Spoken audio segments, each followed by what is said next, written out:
Yes, indeed. Enough of that nonsense. We are live. We are here for WWE Elimination Chamber 2026 for the WatchAlong. Elimination Chamber is about to kick off in 13 minutes' time in Chicago, Illinois at the United Center. It is the final stop on the road to WWE WrestleMania 42 in Allegiant Stadium in Las Vegas, Nevada. The final stop on the PLE calendar, and we are here. We are ready with the show kicking off in about 13 minutes' time from the United Center. Yes.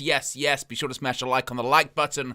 Be sure to subscribe if you are new, and hopefully it's going to be a historic evening, an eventful evening.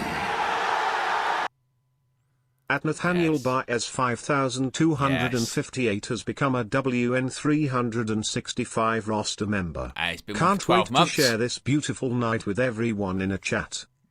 Yes, big up Nathaniel Beats as always. Look at that, been a member for a year. A year.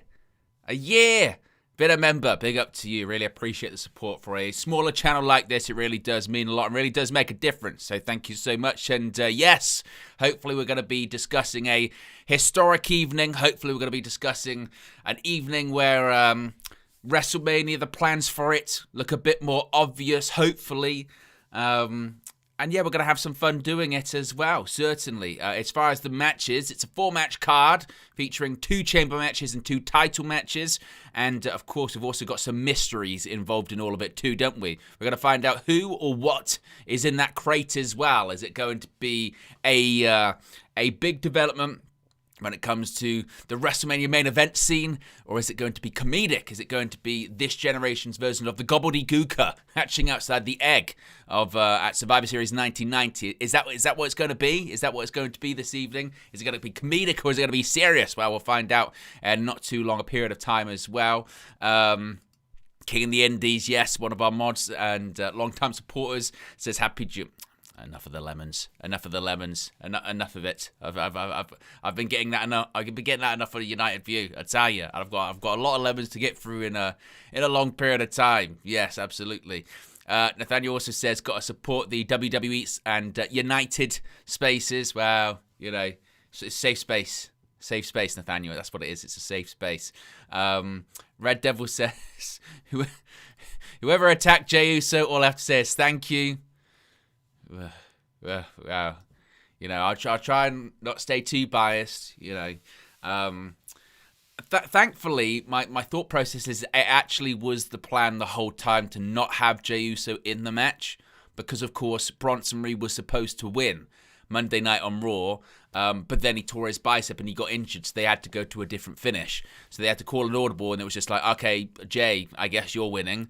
And then I think the thought process was, right, we can either have him in the match or we've got time until Friday to figure out how we're going to get him out the match and someone from the Vision, because it's meant to be Bronson Reed in the match. So Logan Paul goes in instead of Bronson Reed, and they can, I guess, kind of continue the direction that they were going, maybe. But who knows with the whole masked attacker angle. Some looked at that last night as a decoy when the person was a masked and nobody knew who it was. Other people looked at it as WWE just kind of going, we give up with the whole masked man attacker angle, and they're going in a different direction. We'll see. I mean, I'm of the mindset that I think it probably was like a decoy thing, and there might be several people that are revealed to be under the mask, and then eventually it's revealed to be actually Seth Rollins. Yeah! Seth Rollins is the person, perhaps. At Jason Hanna 9912 super chatted £5. Big up Owen, I hope Cody doesn't win tonight, don't want to see him and Drew again. Well, big up yourself, Jason. Always contributing here. Every time we do a live stream, whether it's a watch-along, just a random stream, or post-shows, always getting involved. Or a member of the WN365 roster. And big up with the first super chat of the evening. I really appreciate the support from you always, Jason. Nice to see you as always. I don't know. I don't know. Speaking of which, actually, Jason, you've done my job for me there. That segues into the matches for this show. Let's get into it, beginning with what Jason was talking about there, which is that men's Elimination Chamber match, of course. We now know the final 6 people in there. One of these men will be going on to face Drew McIntyre at WrestleMania for the Undisputed WWE Championship. It is the aforementioned Cody Rhodes, Randy Orton, LA Knight, Logan Paul, Trick Williams, and Javon Evans.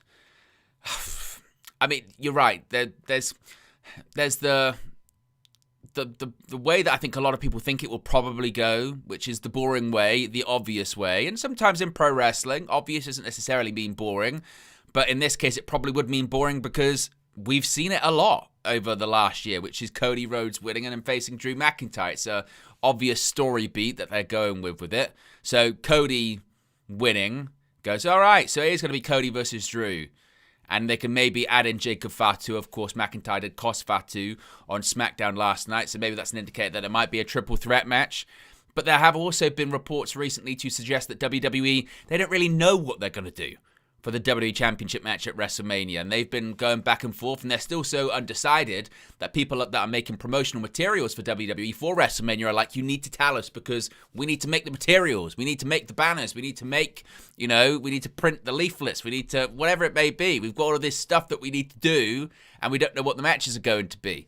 So with that is a kind of possibility that you could have a situation which has been reported that because they're not sure, maybe they just throw a lot of people into that match. And maybe it does end up being a 5-pack challenge, a 6-pack challenge. And names like Sami Zayn could be in there. Names like Randy Orton could be in there. Names like LA Knight could be in there if he isn't going to face Brock Lesnar. So what I would, if I was in charge of WWE, I'd go in that direction and go, you know what?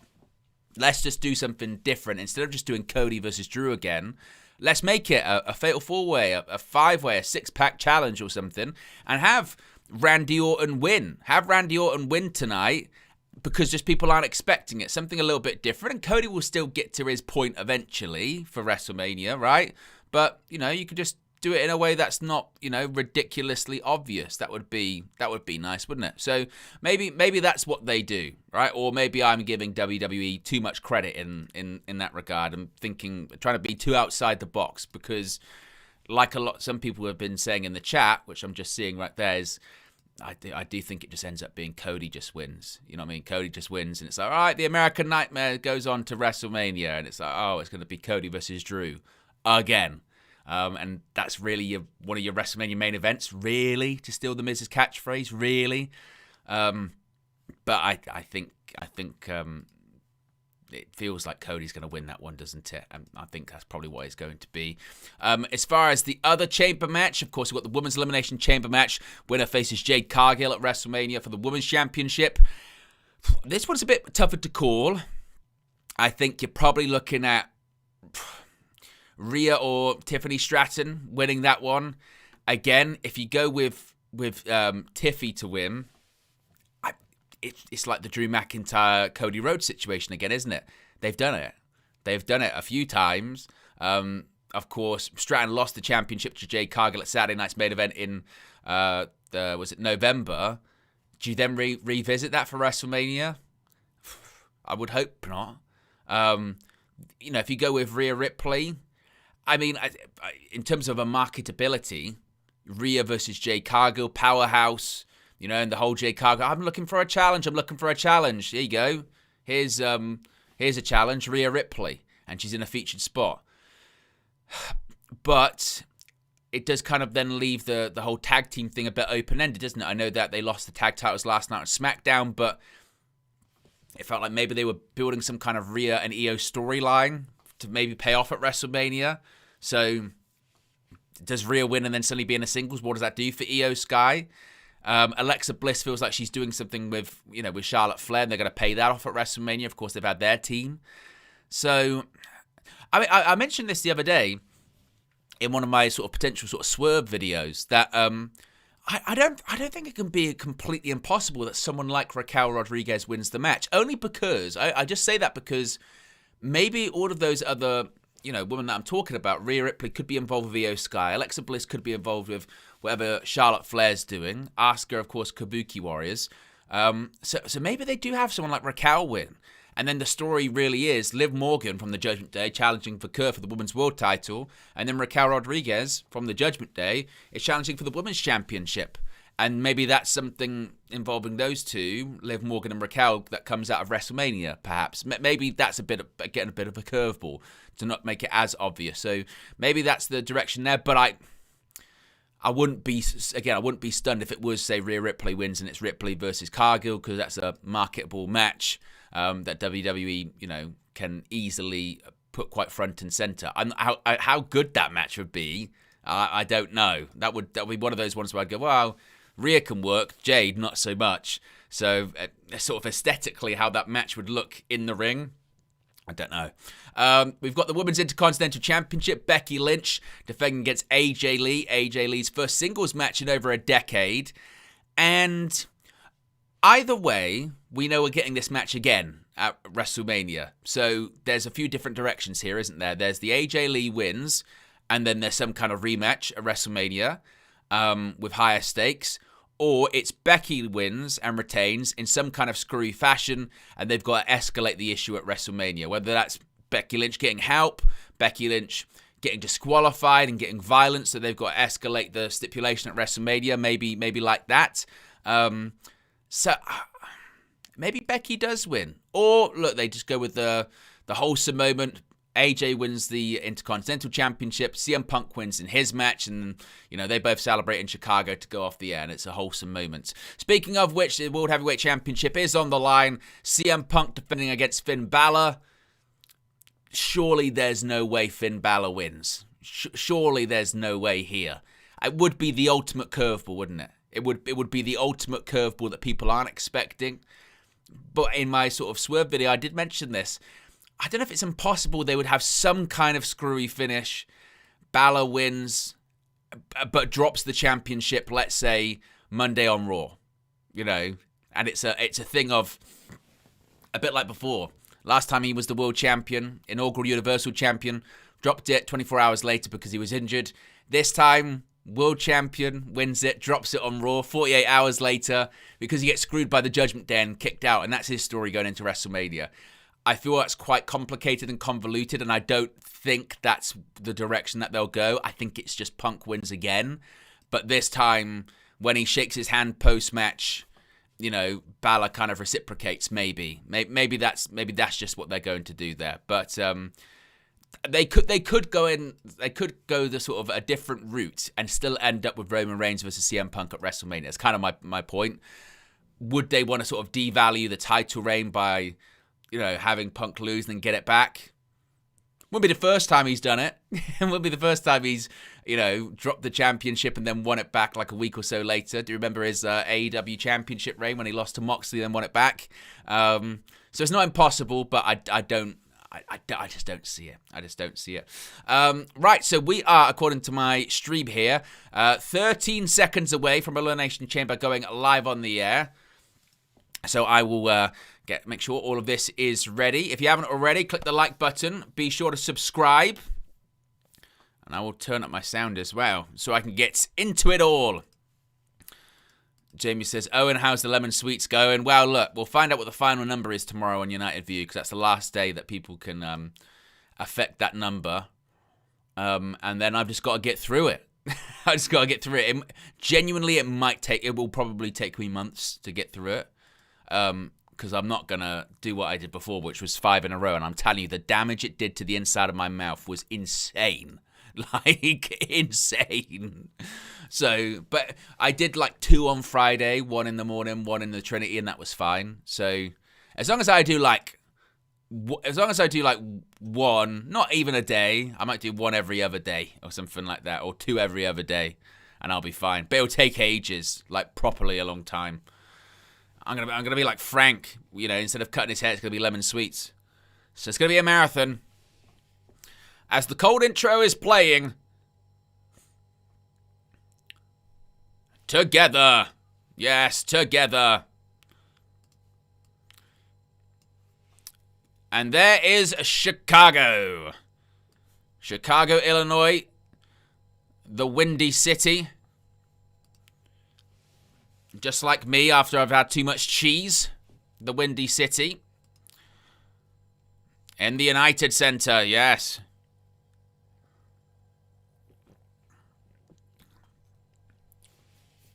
First time in 32 years a televised WWE event. Because they have been back there since SummerSlam. Yes.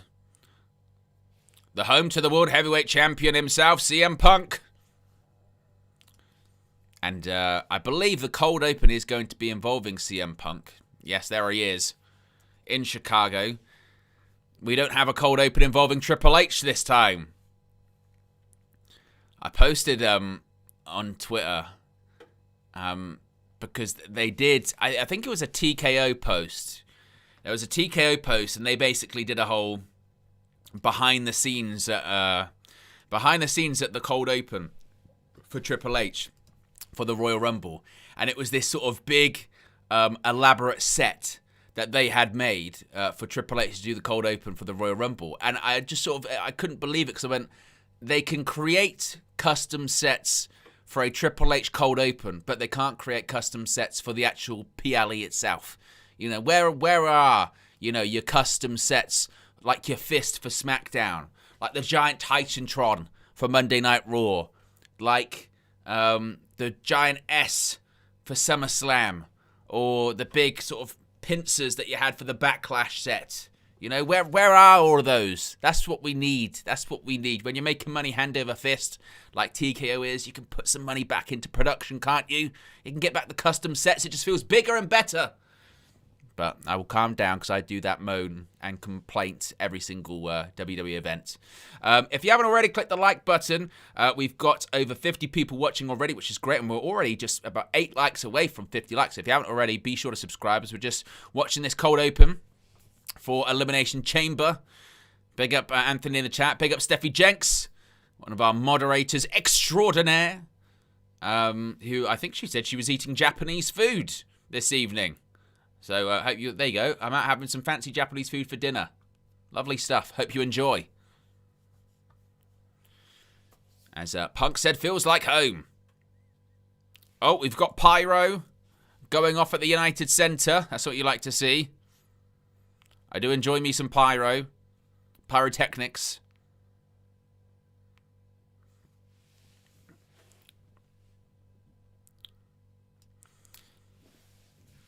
Yes, we are looking live at the United Center in Chicago. Over 19,000 fans in Chicago, according to Michael Cole.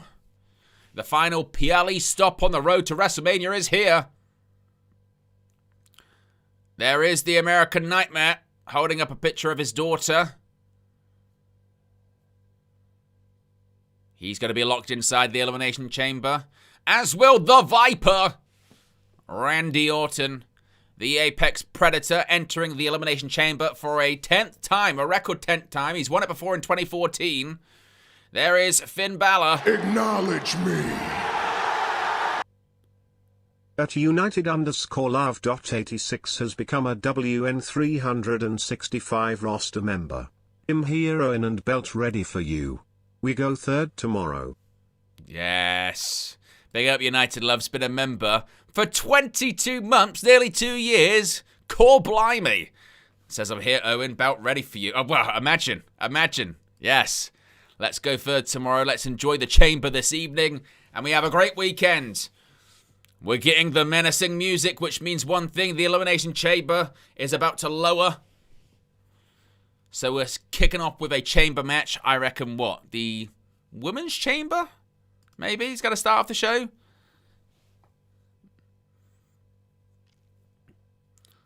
Mark Nash is the ring announcer. It is the women's elimination chamber. I guessed correctly. I haven't seen the rundowns or anything like that. I don't really do that on game day. But here we go. It's the women's elimination chamber. Get your predictions in quick. I'm gonna go with. Oh, what is my pick? I think the safe one is probably Rhea Ripley. So I'm gonna go with Rhea. But my sort of dark horse one is Raquel. But I'm gonna go with Rhea. Let me know your predictions. As we're 3 likes away from 50 likes. 2 likes away, excuse me, from 50 likes. Yes, the winner will be facing Jade Cargill for the Women's Championship at WrestleMania 42. Anthony's going with Tiffy. Jason's going with Rhea. And here comes Alexa Bliss. Even though it's, it's such a... I mean, I know I do this every single time a WWE show, but it is a shame that what they've done to some entrance themes. You know what I mean? Alexa Bliss, she's still got the iconic riff of her old entrance theme, but it's not like the old one still. It's not the same. Here comes Little Miss Bliss, though. She's going to be in one of the pods.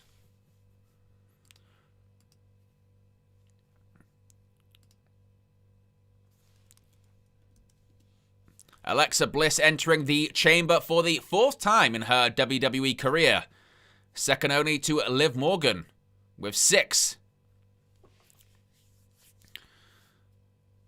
I mean, probably doesn't win this one. I think, like I said, she's going to be involved with Charlotte Flair WrestleMania season. But that's why I'm not sure about Rhea Ripley, because I do feel like they're building towards a big women's tag team title match at WrestleMania. I've said before, I would love for 25 years on from one of the greatest WrestleMania matches of all time, that being Tables, Ladders, and Chairs 2 at WrestleMania X7 in 2001. Could we have a TLC match for the tag titles at WrestleMania this year? This time, though, instead of it being a men's tables, ladders, and chairs match, maybe this time it's a women's tables, ladders, and chairs match. Maybe you've got Nia Jax / Legend versus Bliss and Charlotte Flair versus Rhea Ripley and Io Sky versus, I know, the Kabuki Warriors, maybe, and that's your tag title match at WrestleMania, tables, ladders, and chairs. Maybe that's what they do. Maybe. Or, like I said, they're just going to go with, power versus power at WrestleMania, which is Rhea Ripley versus Jade Cargill, which I could see. I could definitely see that. I tell you what, though, that Alexa Bliss theme is just not great, is it? It just isn't great. It's not the same as the old one. It's not the same as the old one at all. Oh, there is Jade Cargill. She's sitting in the stands with a giant camera crew next to her. Watching from a personalized box. Raises her women's championship.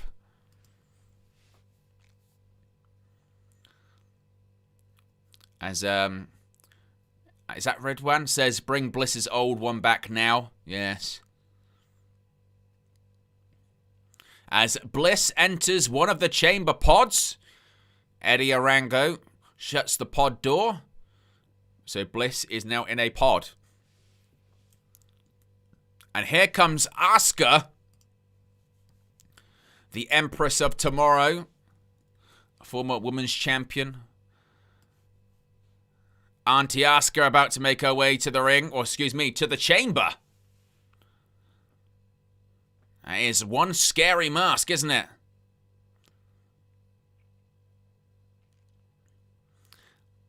I mean, I'm a big fan of Asuka. How can you not be?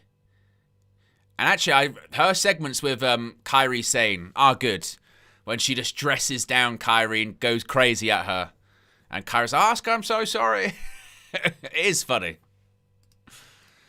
But a lot of experience inside the chamber, certainly. She won back in 2023. Earned her a shot at the championship at WrestleMania that year. Lawrence says her theme is one of my all-time favorites. I like this theme, although I did like the sort of updated one that she had. That she had at the Rumble a couple of years ago. She started and then she had it for a couple of years. I did like that updated version. One of the rare sort of theme updates that I did actually like under Def Rebel, which is, they are very much few and far between, aren't they? My goodness. But there you go, Asuka inside the pod. So the Empress of Tomorrow is now locked in. As we just saw, actually, Nick Khan, the WWE president, ringside, near one of those pods. He's always on sort of the hard camera side, somewhere tucked away. Usually he's in the crowd of his son. Now here is, I think, the dark horse involved in all of this, and that is Raquel Rodriguez. I really think there could be a possibility she wins. Well, again, if they're going to go with, some of the bigger stars being involved in something other than the championship picture at WrestleMania, then maybe it is Raquel, and they still go that sort of, dominating powerhouse route, and you have both members of the Judgment Day challenging for the for the world titles at WrestleMania. I wouldn't be shocked at all. And look, Raquel has also, she's improved a lot. She took on that criticism from Kevin Nash. You know, she sort of took on that. It's a rare instance of a current talent not being called out, but being critiqued by a WWE legend, and them just taking it on board and going, yeah, you're right, I need to actually do this. I need to do this a bit better. And she has. And she's improved because of it. Calls herself Big Sexy now as well. So maybe it is a all Judgment Day affair. Maybe that is the direction that they go in.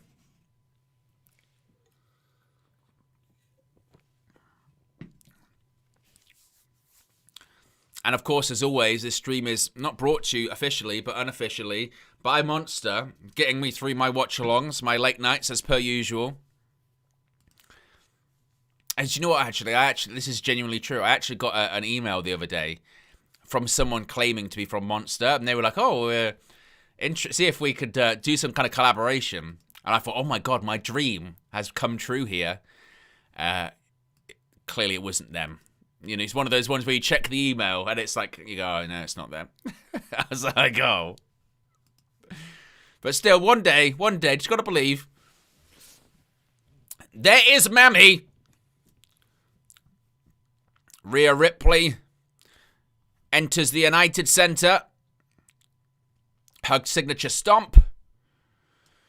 Is this her path to WrestleMania getting made clear? As you can see, by the way, on the screen, new subscribers, super chats and members chats, they pop up. Daniel Luciano, I see you. No lemons. I get enough of them on United View. It's gonna be my 2026, I think, the year of the lemon, because that's how long it's gonna take for me to get through it all.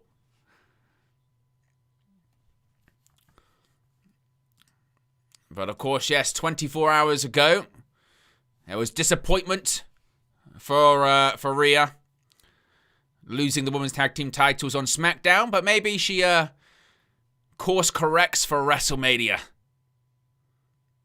But she did get pinned by Lash Legend in that match too.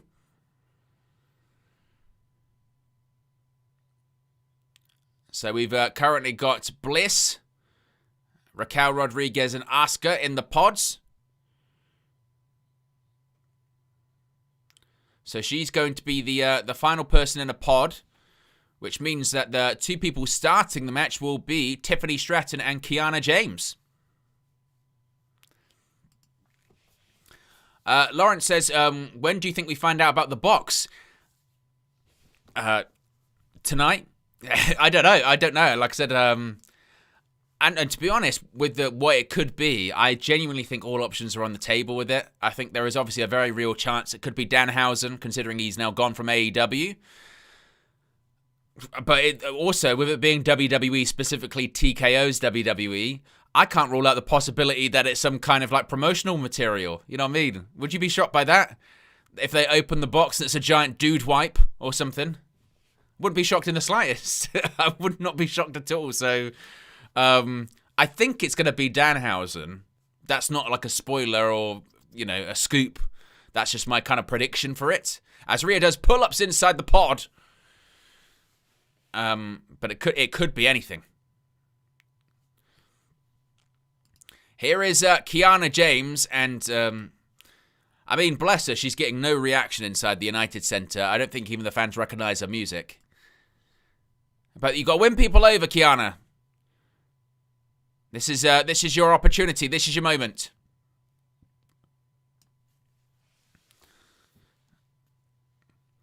I think it is going to go one of two ways for her. This is going to be a standout chamber performance where maybe she'll upset a few people, get a few shocking pinfalls, or she's first to be eliminated, something along those lines.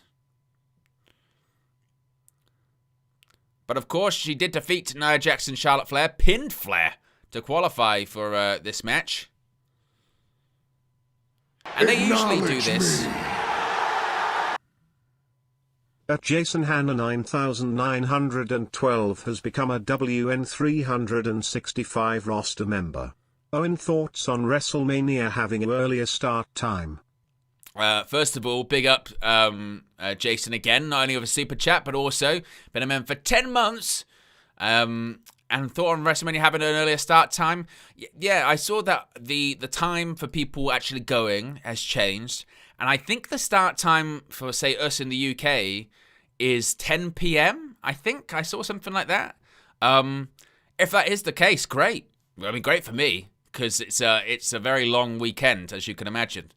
Because I'll be streaming probably the Raw Go Home show like I did last year. And then I'll be streaming Friday for SmackDown, Saturday for Mania, Sunday for Mania.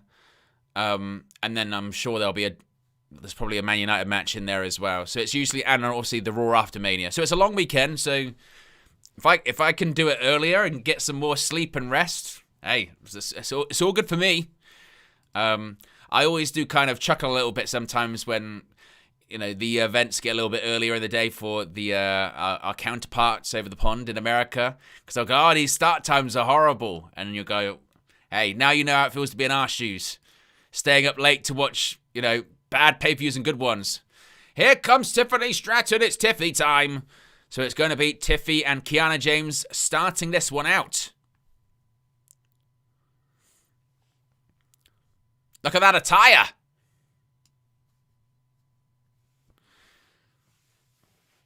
What I did like, actually, I don't know if you guys saw this. Tiffany Stratton, over the last sort of 7 days, she spoke about her Women's Championship reign and basically said that she wasn't really happy with it because she felt that she won the title and effectively just didn't really have any good storylines, didn't have any good stories. And she knew that it was really flat, but there was nothing she could really do because she's just kind of the talent. She's just doing what she's being asked to do. But she was right. Her booking as Women's Champion, they had her win and it was a lengthy title reign, but her story sucked. Let's be honest. The stories were really flat for her for the majority of her reign. And WWE does have this problem under Paul Levesque, which is his booking of champions is very one-dimensional. Very one-dimensional. He's okay at booking the chase, but in terms of booking the champion and them defending about it, he doesn't really know what to do, and he just have these kind of repetitive stories. And I think he's better booking a heel champion than he is a babyface champion too. And I think Tiffy was a bit of a victim for that, honestly. Big up to everyone that's tuning in. We've got over 85 people watching. We're at 66 likes. If you haven't already, click that like button. And the bell rings. We are underway for this Women's Elimination Chamber match. There is the countdown, which is 5 minutes until the next person enters the match. 4 minutes 49. It feels like there is more and more sponsors on the canvas with every single week. A giant ram as your center match sponsor for this one.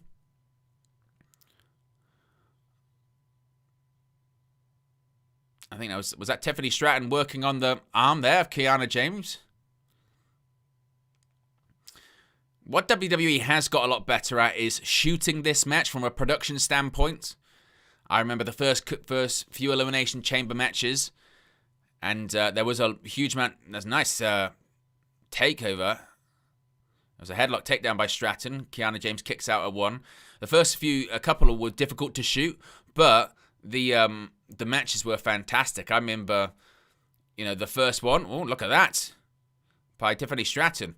I remember the first Elimination Chamber in 2002. It's probably my favorite chamber match is 2002. Madison Square Garden. Didn't know what we were gonna get. That first chamber structure was I can't believe they actually got the go ahead to actually be built, because it was so violent and so not protected for the talents. That outside the ring used to be barbaric. It used to just be metal.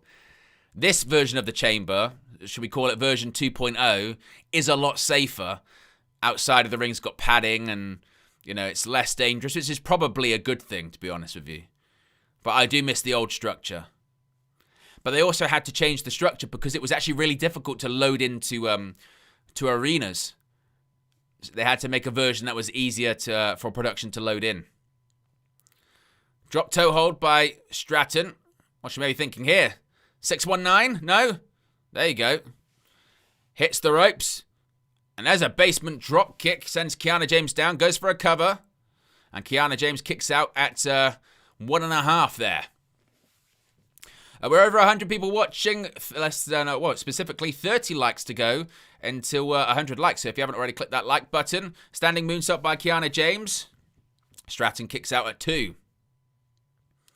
Referee Dan Engler, formerly known as Rudy Charles from TNA days. As we are kicking off with the Women's Elimination Chamber here at the United Center in Chicago, Illinois. First 2 participants in the match, Kiana James and Tiffany Stratton. The 4 women in the pods are Alexa Bliss, Raquel Rodriguez, Rhea Ripley, and Asuka. Elbow to the back of the head by Kiana James there. Kick to the gut by Kiana James.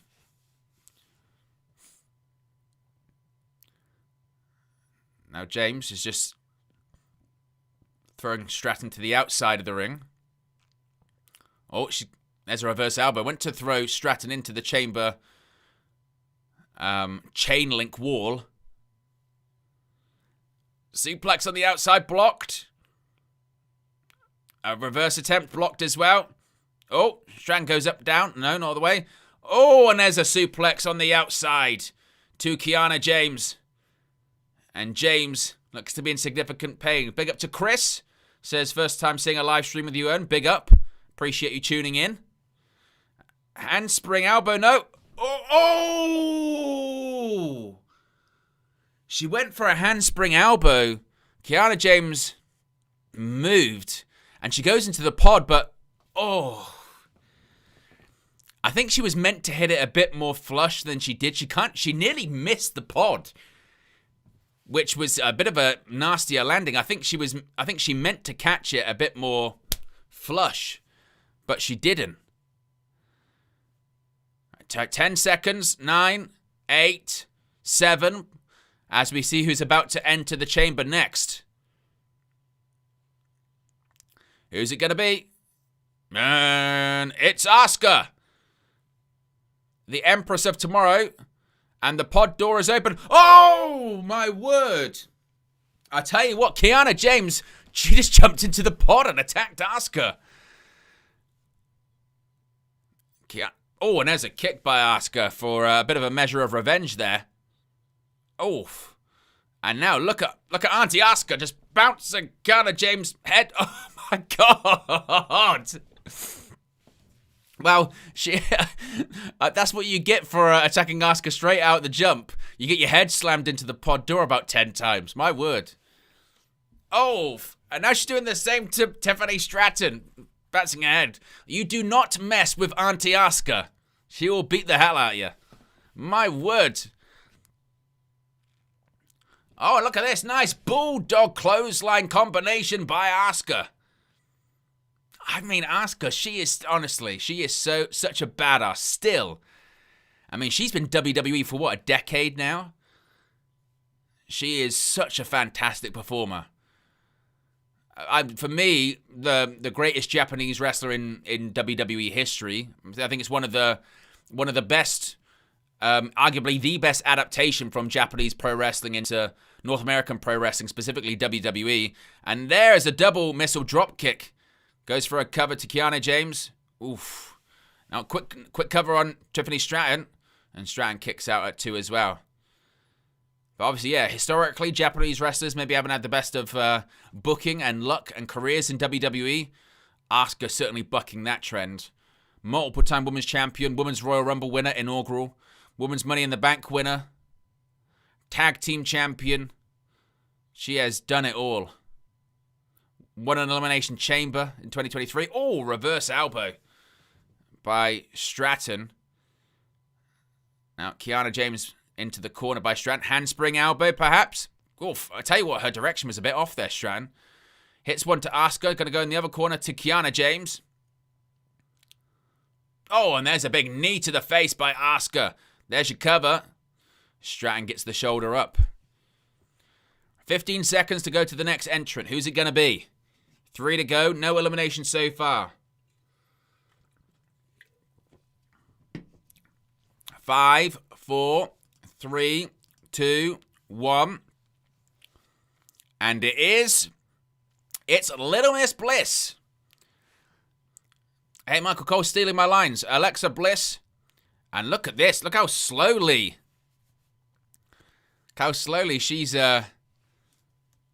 She is taking her time, isn't she?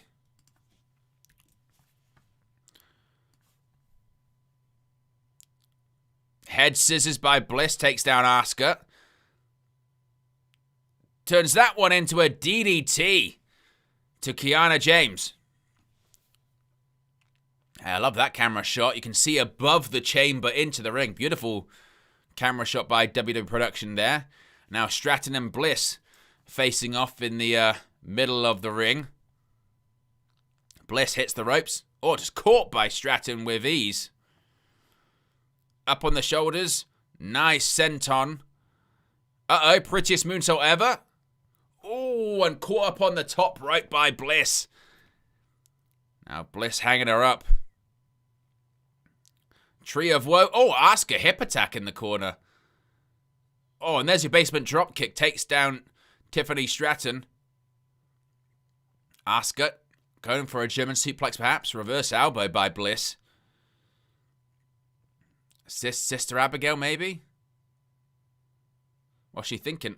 Oh, that was a nasty one. Kiana James, what a kick to the face.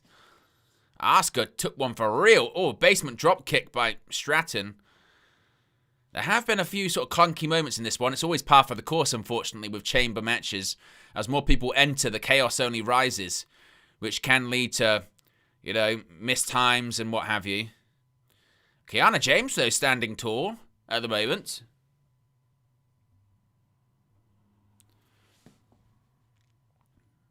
James now going outside the chamber. Oof. Bounces Stratton off the chain link wall. What's Kiana James going for here? She's going to go for a slingshot, perhaps. She's going to catapult into the pod. Oh, my word. I tell you what, Tiffany Stratton has taken some punishment in this one. She's had a couple of a couple of nasty bumps into the pod so far, to both the front and the back of her head. As we're now at 10 seconds before the next entrant comes in. Remember, no elimination so far. So Ripley or Rodriguez. I mean, either one could be in cleanup sort of territory here. And it is Rhea Ripley. The Eradicator's in. Or Rhea Ripley. I'll tell you what, she just threw Kiana James into the wall. Headbutt to Bliss. Comes through here. Clothesline to Asuka. Short arm clothesline. Shades of Jake the Snake. Ripcord kick. And a front face slam to Asuka. Oh, another headbutt to Stratton. And she's getting up. Stratton here. Razor's Edge. Oh, wow. Razor's Edge into Asuka. And talk about just eradicating. And Alexa Bliss hits the ropes. Going to go for maybe head scissors into the DDT once again. Oh, no, caught. She got that earlier on in the match. They're going to turn it into suplex. No, Bliss floats over. Going to go for... What the hell? It looked like Rhea had it like backwards. I'm not sure what that was. Uh-oh, Riptide. Oh, Bliss manages to float over to the outside of the ring. That was a bit awkward there. It looked like Rhea got this totally wrong body shape. Uh-oh, Riptide on the outside. Bliss, no, she's climbing the chamber wall. Oh, and Kiana James just spears Ripley into... Oh, no, Asuka missed that hip attack. Oh, wow. Tiffany Stratton with a drop kick. I mean, it's just chaos outside of the ring. That's 4 people. or maybe member 5 actually, because Bliss is still climbing. This is going to be a big dive spot, I think. Is Bliss still climbing? I think so. Yeah, they're doing the classic fight on the outside. Wait for someone to drop in. Here we go. They're waiting. They're waiting. They're waiting. Eventually. Oh, twisted Bliss off the top of the pod. It's one of those typical pro wrestling tropes, isn't it? Are they going to jump yet? Are they going to jump yet? That's what it kind of was. She didn't fully rotate, actually, Bliss. It was a bit of an awkward landing for her. That will hurt your midsection. She didn't fully rotate.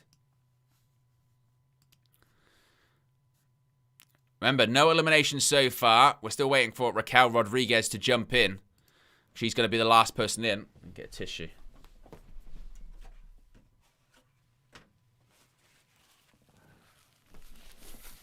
It's that time of year. Too many lemon sweets. Uh-oh!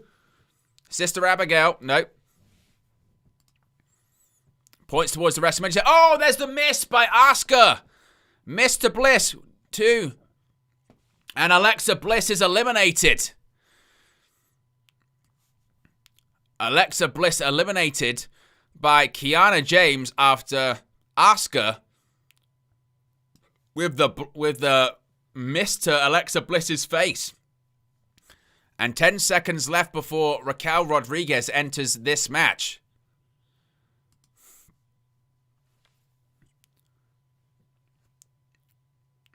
And that's the final pod opened. Here comes Raquel.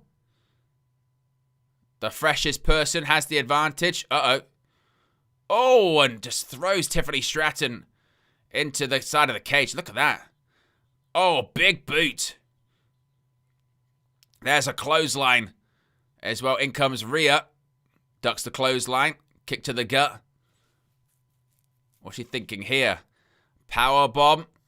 Oh. Hangs up Rhea Ripley across the top rope.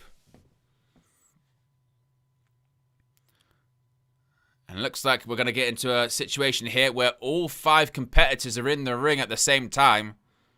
And I tell you what, they're all trying to attack Raquel. It didn't really work. Oh, there's a kick by Rhea Ripley. Look at that. Sends Raquel to the outside. Looks like... Oh, wow. Look at this. Oh, look at the way she's just throwing Rhea Ripley around. And now she's going to do the same with Asuka. Oh, wow. Throwing her around like ragdolls is right, Michael Cole. Oh, some nasty bumps. Oh, Ripley. Forearm. Ripley. Uh-oh. Oh, she went for a Hurricane Run and she was caught. Caught by Raquel. Oh, and powerbombed her into the wall. The camera person didn't even really see it. I tell you what, talk about cleanup. Absolute cleanup by Raquel. She's just mowed through everyone since getting into the match. Oh, and look at that. Snake eyes into the wall. These kicks and strikes by Asuka. Super kick up against Raquel, up against the chain link fence. Catches that kick. Raquel. Fall away slam. Sending Asuka into the ring. Kiana James. And now look, James is actually in the pod with Raquel. Let's be careful here because it can go through those pods. We've seen that happen before. What is she doing? Oh my goodness me, through the pod. I mentioned that we've seen them go through pods before. But a power slam, a running power slam through the pod wall. Oh my God. And Raquel is absolutely just destroying everyone in this match. Holy cow. Raquel ducks the kick. Uh-oh. She's going to go for a Tahana bomb. Tahana bomb. She's pinning 2 people. Is that two eliminations at the same time? I don't know if I've ever seen that before. Asuka and Kiana James eliminated. Holy shit. Look at that. Oh. Running power slam through the wall of the pod. Look at this. Oh. That's a nasty bump for Kiana James as well. And actually, credit to Raquel Rodriguez, because she couldn't really get Asuka up for the Tejana Bomb. But she does eliminate 2 people at the same time. So that's 3 eliminations here. And now we're down to our final 3. It's Rhea Ripley, Tiffany Stratton, or Raquel Rodriguez. I mean, and take your pick from these 3. This could be very difficult to call. Kick by Rhea. Handspring. Oh, turned it into a double stunner. Look at that. By Stratton.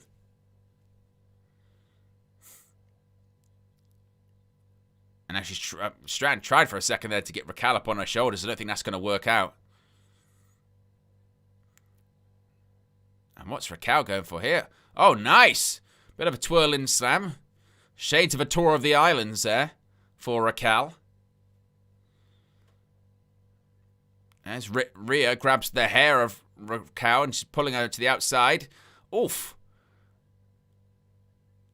Now he's going to reverse. And this time Ripley goes into the steel chain link fence wall of the chamber structure.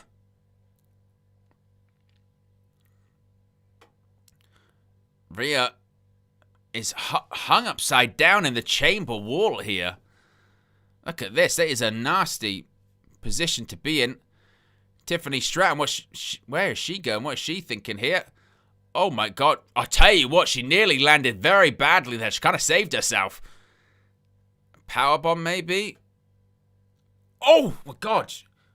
Hurricane Rana. I think there was a wardrobe malfunction and Raquel nearly landed on her head too. Oh, a big boot by Raquel. I managed to adjust everything. Is Rhea still hung up on the chamber wall? I think she is.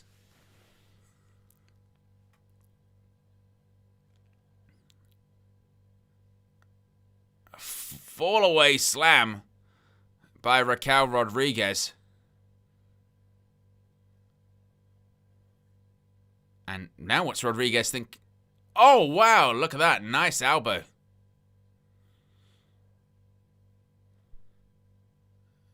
Raquel, maybe Tejana Bomb. Oh. Floats over. Splash in the corner. I mean, what happened to Rhea? Is she still hanging upside down? Did they ever address that? When they purposely ignore something, it's because something matters. They're doing something. Oh, see, there you go. She's up there. How is this? Oh, my goodness me. Cannonball off the top of the pod onto Raquel. Uh-oh. Prettiest moonsault ever, perhaps? Prettiest moonsault ever. She nailed it. 1, 2, 3, and Raquel Rodriguez has been eliminated. So we are down to our final 2. It is Rhea Ripley. It is Tiffany Stratton. One of these 2 women are going to challenge Jade Cargill for the WWE Women's Championship at WrestleMania. She was the dark horse, but she is not challenging Cargill. It's Rhea or Tiffy. And I tell you what, in terms of who it's going to be there, it's 50-50, isn't it now? I mean, who do you think wins it out of these 2? Let me know in the chat. Jade Cargill watches on. Your guess here is as good as mine. Stratton versus Cargill again is quite underwhelming, frankly. They've done it before. I'm going to probably go with Rhea. Yeah, crowd weren't thrilled with that elimination. I think they wanted Raquel to win, you know. Ripley, kick to the gut. Oof. Remember, Tiffany... Oh, what a clothesline. Tiffany Stratton started this match. Anthony says, I got Tiffy. Chris is going for Rhea. Slick's going for Mammy. Oh, going for Razor's Edge. Look at that. Beautiful transition into the Alabama Slam. That was a nasty landing for Rhea Ripley as well. And Ripley, Ripley kicked out. She sort of was standing on her neck there for a second. My goodness. As both are down in the middle of the chamber. So remember that our first match of the evening. The WrestleMania sign looms in the background. What is this? Oh, God. Oh, nice kick by Rhea. That dive by Tiffany Stratton was just so... Oof. What is Rhea going for here? Oh, wow. Like a reverse electric chair, that. And Tiffy kicks out. We've got over 115 people watching, folks, which is fantastic. If you haven't already, click that like button. We're about 16 away from 100 likes. So let's see if we can get into triple figures for the likes. And also be sure to subscribe if you are new. We're less than 150 subscribers away from 27K on that road to 30. And Marty says, I got Rhea. Oh, Rhea goes shoulder first into the ring post. And now Stratton's going back to the top. Looks like she maybe has a bit of a bloody lip or something. There is the Swanton bomb. This time she connects. 1, 2.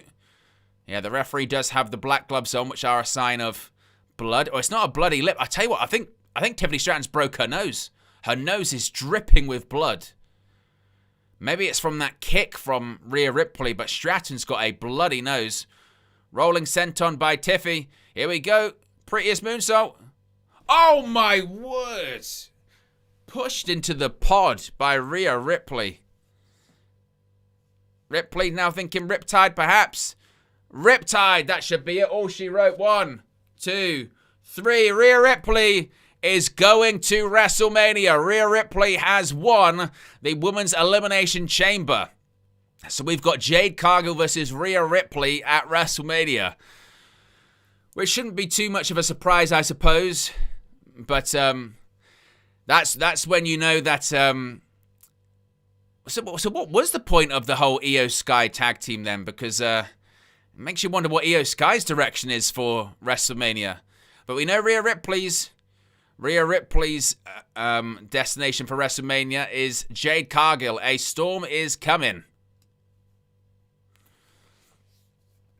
Let me know your star ratings involved in that. Pick a number out of 5. What would your star rating be? And who would your MVP of the match be? I'd probably give it maybe a 3.5, 3.5. I think 3.5 was pretty good. It wasn't the best chamber match by any stretch, but certainly not the worst by any stretch. MVP of the match, probably MVP. You'd probably go with maybe Raquel. I think she stood out a lot. Tiffany Stratton, she goes coast to coast as well, in fairness to her. You know, she starts the match, had a bloody nose, might have broken her nose. So an impressive performance from her. But Rhea Ripley wins, and it's going to be her versus Jade Cargill. King of the Indies gives it 3.5. Nathaniel gives it 3.5. Jason, 3.5. And as Jason says there, good match, but a predictable winner. Hopefully that's not like the rest of the show, because I feel like that could be the sort of the way the rest of the show goes, if I'm honest with you, Jason. Where we sort of go, well, good match, but a bit of a predictable winner.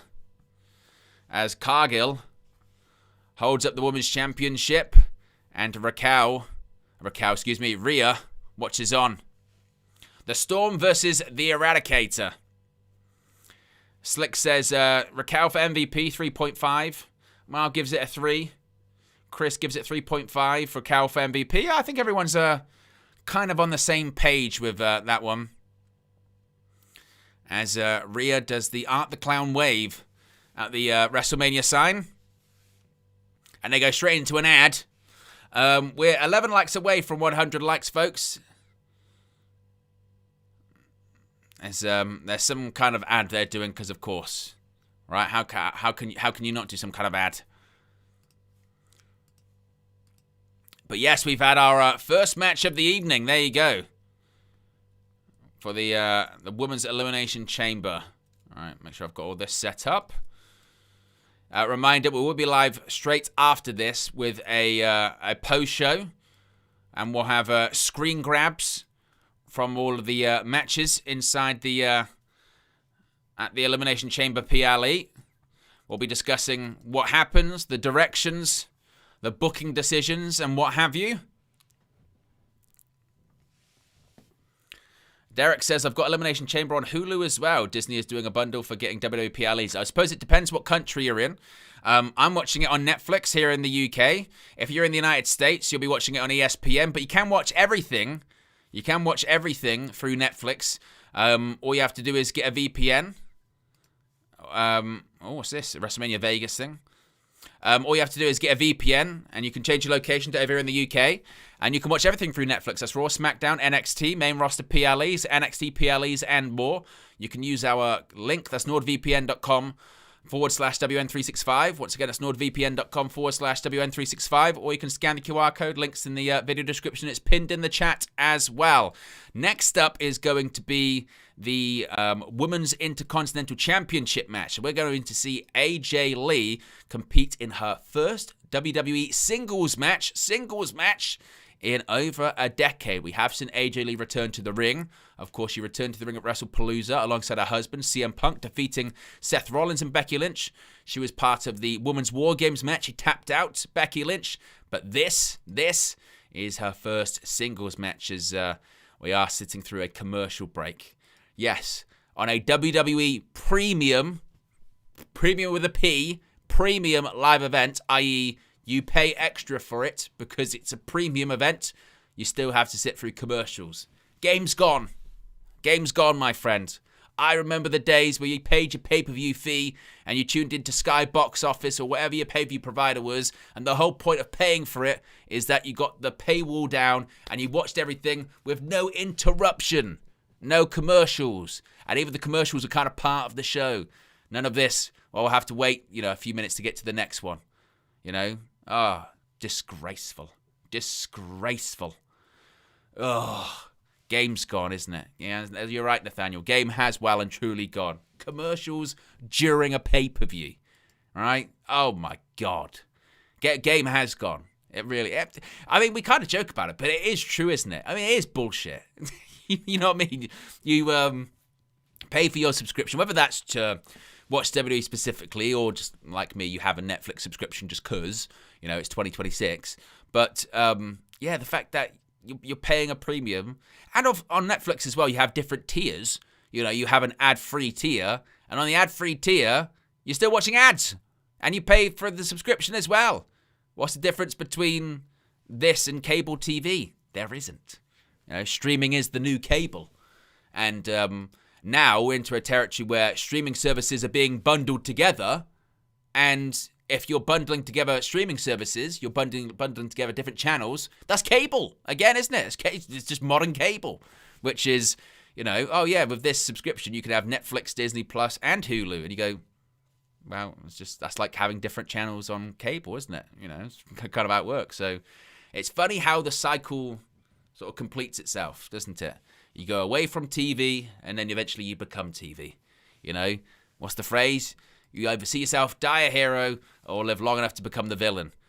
You either die as cable or see yourself becoming it. That's what Netflix has become. Yes.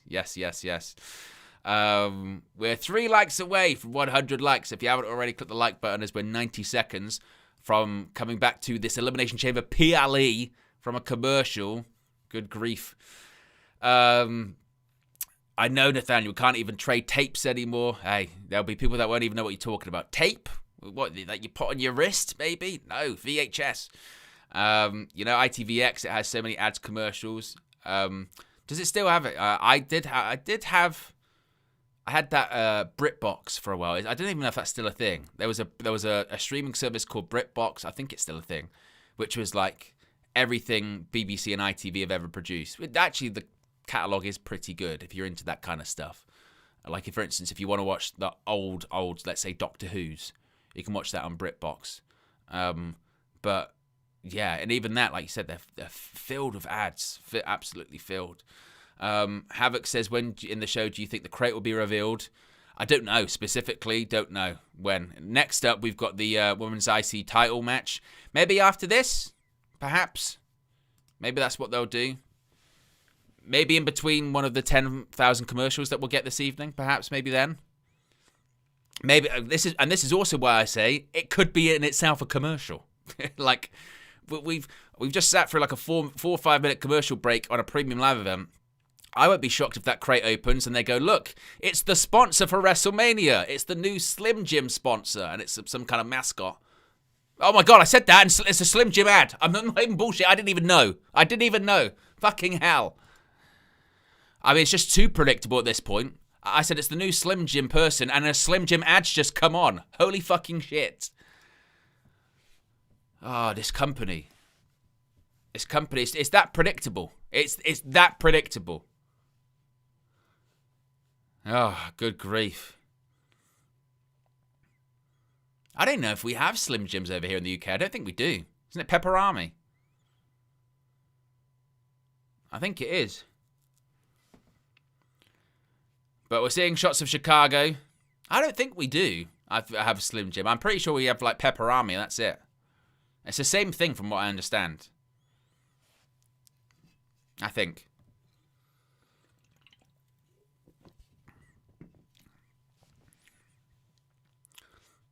As we're just seeing the theme song.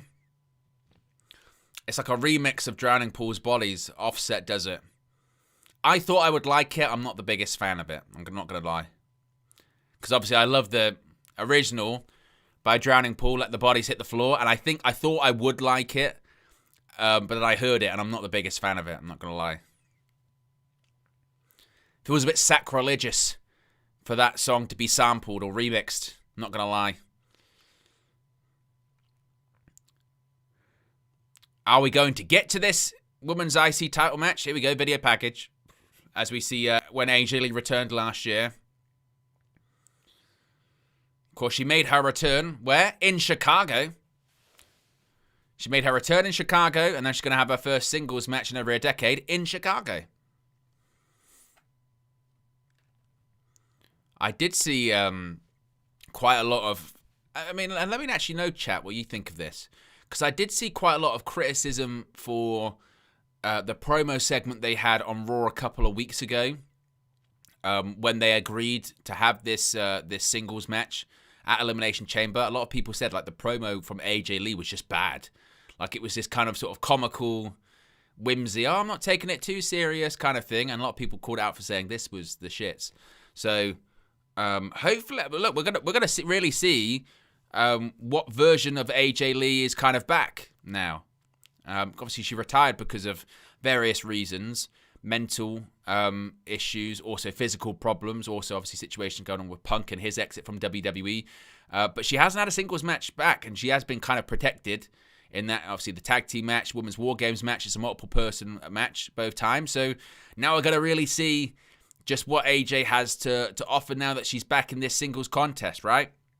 And we also kind of know, this is the other part of it too that's important, we also do know, well, I say we do know, it's been reported that, we're getting some form of probable rematch at WrestleMania between these two, between Becky Lynch and AJ Lee. So how do we get there?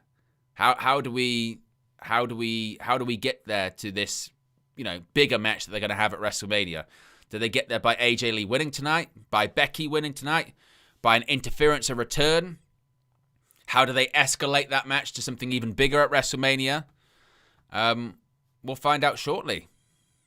Here comes the man. The man has come around to Chicago.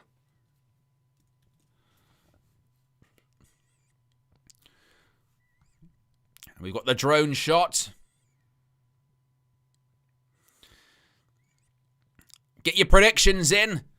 Who do you think leaves as the Women's Intercontinental Champion? As Slick says there, Becky's winning, and she's not the only one saying it. That's fair. You're saying it, Slick. You're saying it. Sports Illustrated saying it. I've heard there have been... there you go. Look, there's a sign. She's the greatest ever to do it. She's not the only one saying it. Chicago Tribune, that's saying it as well. New York Times, BBC News, CNN, MSNBC, Fox News, they're all saying it. Chris is going with AJ Lee. Havoc's going with Becky. It's quite a difficult one to call. You know what? Because there's two schools of thought, isn't there? There's the AJ Lee wins, but she puts Becky over at WrestleMania. Becky gets the title back. Or there's the Becky, poo-poos on the Chicago crowd favorite, AJ Lee. I mean, and also sometimes they have to go with this. Which way's the card going? We've just had a babyface win the Women's Chamber. Punk's probably gonna win. Cody's probably gonna win. So this would probably be the one of the night where the heel might win. So I'm gonna go with Becky to win here. You know, I'm gonna go with Becky to win because it sets up the match at WrestleMania between the two. And a heel has to win a match this evening, right? Can't have the babyfaces win all the time.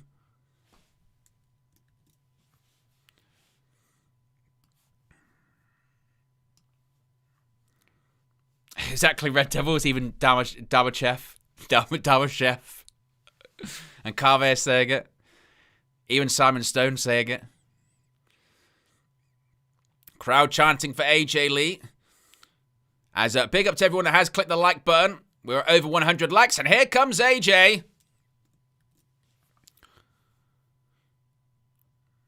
And be careful, AJ Lee. We've just lost one AJ in WWE. We can't afford to lose another. As AJ skips to the ring. I tell you what, she does look a bit nervous. You can tell, I think she's trying to stay calm. She's trying to stay relaxed. But she does look nervous. I'm not going to lie. You can tell she's pensive. And to be honest, Becky Lynch is looking quite calm and confident. Just breathe, AJ. Breathe. Yeah.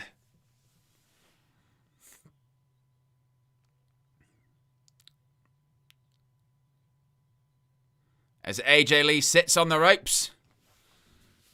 And the referee is Jessica Carr, who Becky has had her problems with. I tell you, yeah. AJ Lee, you can tell she is. Just breathe. Just breathe. Just breathe. She looks very, very nervous. Maybe it's just fantastic acting. Maybe it's a bit of both. Probably a bit of both. Legitimate nerves and also got to play up the storyline, brother. You're working. We're working out there.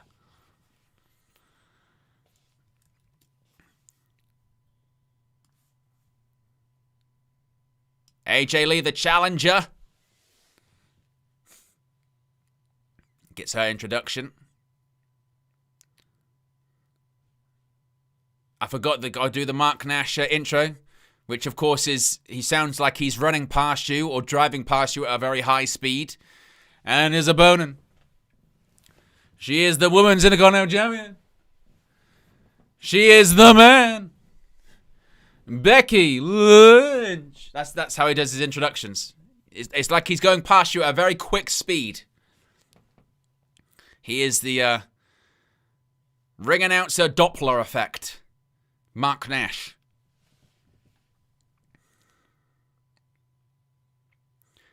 Women's Intercontinental Championship on the line. Balor rings. This one is underway. What on earth is Becky Lynch wearing? Becky Lynch has got some kind of jacket on as part of her gear. That's got to be pretty warm, has it not? She's wrestling in one of those sort of basically those like sweat suits. You know, like sometimes they say, I'm going out for a run and they put a bin bag on. You know what I mean? To try and drop weight. It looks like that, but like a high-vis version. AJ in her classic Chuck Taylors, shorts and shirt. Becky Lynch wearing her sort of trash bag mixed with a high-vis. Becky off the ropes, shoulder tackle, takes AJ Lee down. And then she's doing the double bicep pose. And Becky, look, she's mocking AJ. She's mocking her. Mocking her pose in the ropes. There you go, duck under. And a side headlock. Bit of chain wrestling. And the chain wrestling by the man to start this one off. AJ with some forearms to the kidneys. Becky rolls through. Sweeps the leg. Becky kicks out at 1. Ducks the clothesline. Maybe a crucifix pin. A roll up. No. 1, 2. And kicks out.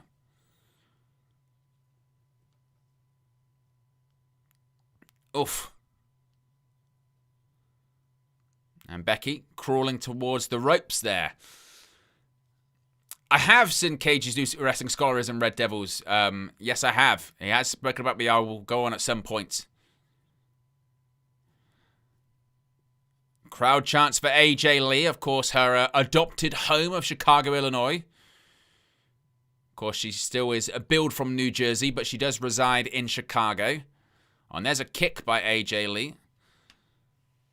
Now AJ's going to go for... There you go. That's a hammerlock or a bit of a key lock. Oh, and beautiful. Look. Bridge over. Nice. And look at that bridge. That's a hell of a bridge. Lovely bridge by AJ Lee.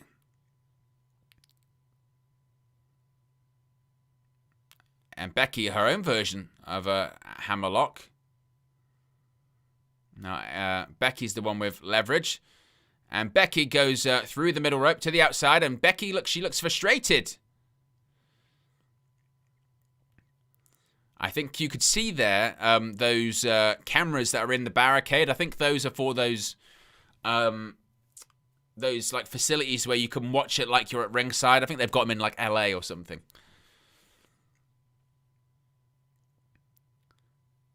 As Becky's not very happy with Jessica Carr. She has called her a crooked referee. Crowd are all over Becky Lynch, chanting Becky sucks. Irish whip sends AJ Lee into the corner. Oh, AJ, she's up on the shoulders, trying to keep her balance. Oh, nice. Takedown by AJ. Drop kick. Gotta go for a roll up. No.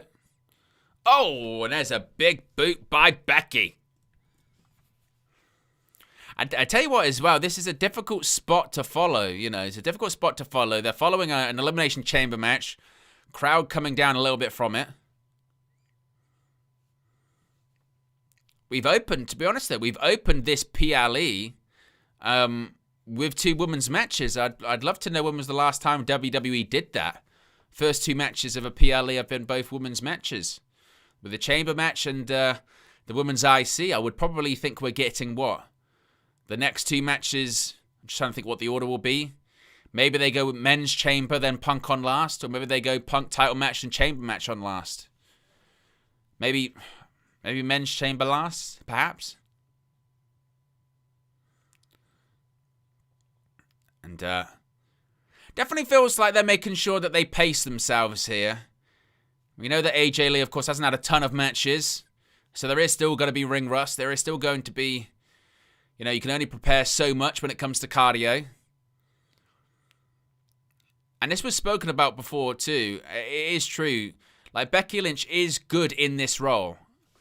Becky Lynch is good in this role with working with talent that haven't been working a lot recently. Of course, she's had matches with the likes of Lita, Trish Stratus, now AJ Lee. She's good at being put in that spot of the, I'm returning back to the ring for the first time in a long time. You know, but I need someone in there that I can be comfortable with and I can trust, and that is Becky Lynch.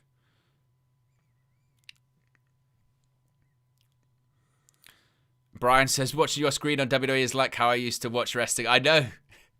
If you had a dodgy box, or like there was some kind of glitch where it wouldn't properly show you it, but you'd have to try and kind of make it out. That was like a whole thing back in the day.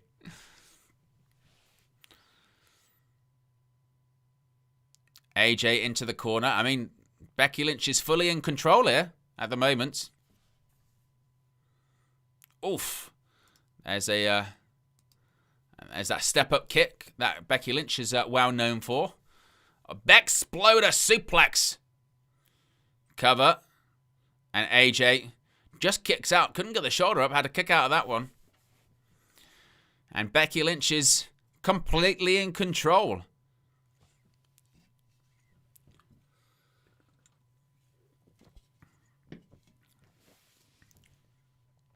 Crowd chanting for AJ Lee. Oh, fights back. There's a forearm. And a forearm back by Becky Lynch. Just sends AJ Lee straight to the canvas. Oh, AJ fighting back. Trading some shots. Boos and yes. Yes. Boo. Yes. AJ Lee fighting back. Oh, and there's a kick to the gut. There's a spin kick to the gut as well by Big Time Bex. Hits the ropes. AJ hits the ropes as well. Oh, there's a bulldog. Nice. Both women down, middle of the ring. Is this the chance for AJ Lee to get back into this one? Can AJ Lee find some sort of reserve? Crowd rumbling, clapping, trying to get AJ Lee back to her feet.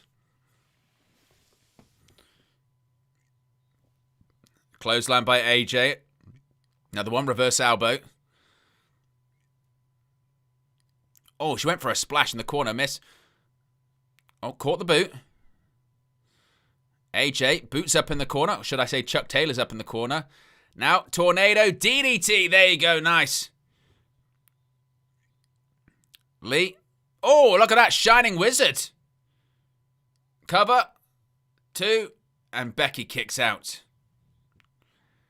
I tell you what is one of the wrestling tropes that I wish I never noticed, and now I always do, and it has kind of ruined it a little bit for me, is watching the wrestlers' eyes when they're being pinned. You know, if the referee's doing the count 1, 2, and you look at the person's whose eyes are down, some wrestlers, they keep their eyes open and they wait to look for the ref's count to get close to as free as they possibly can.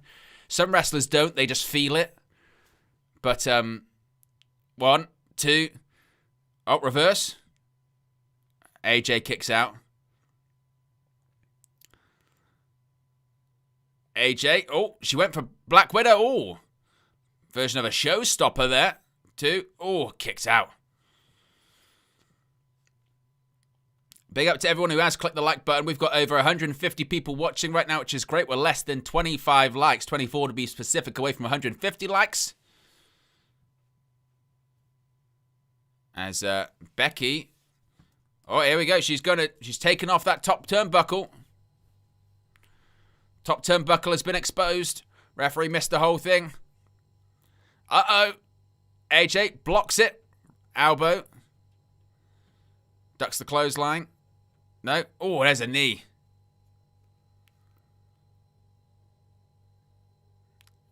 Sweeps Becky Lynch down. AJ's going to go to the top rope. Remember that top turnbuckle is exposed. You got to be careful. Oof. I tell you what, she just caught AJ Lee on the top, and actually I saw her lower back hit that ring post. That was a nasty landing, actually. They're going towards that middle rope. Are they thinking superplex? They are. Superplex. Out into an arm bar.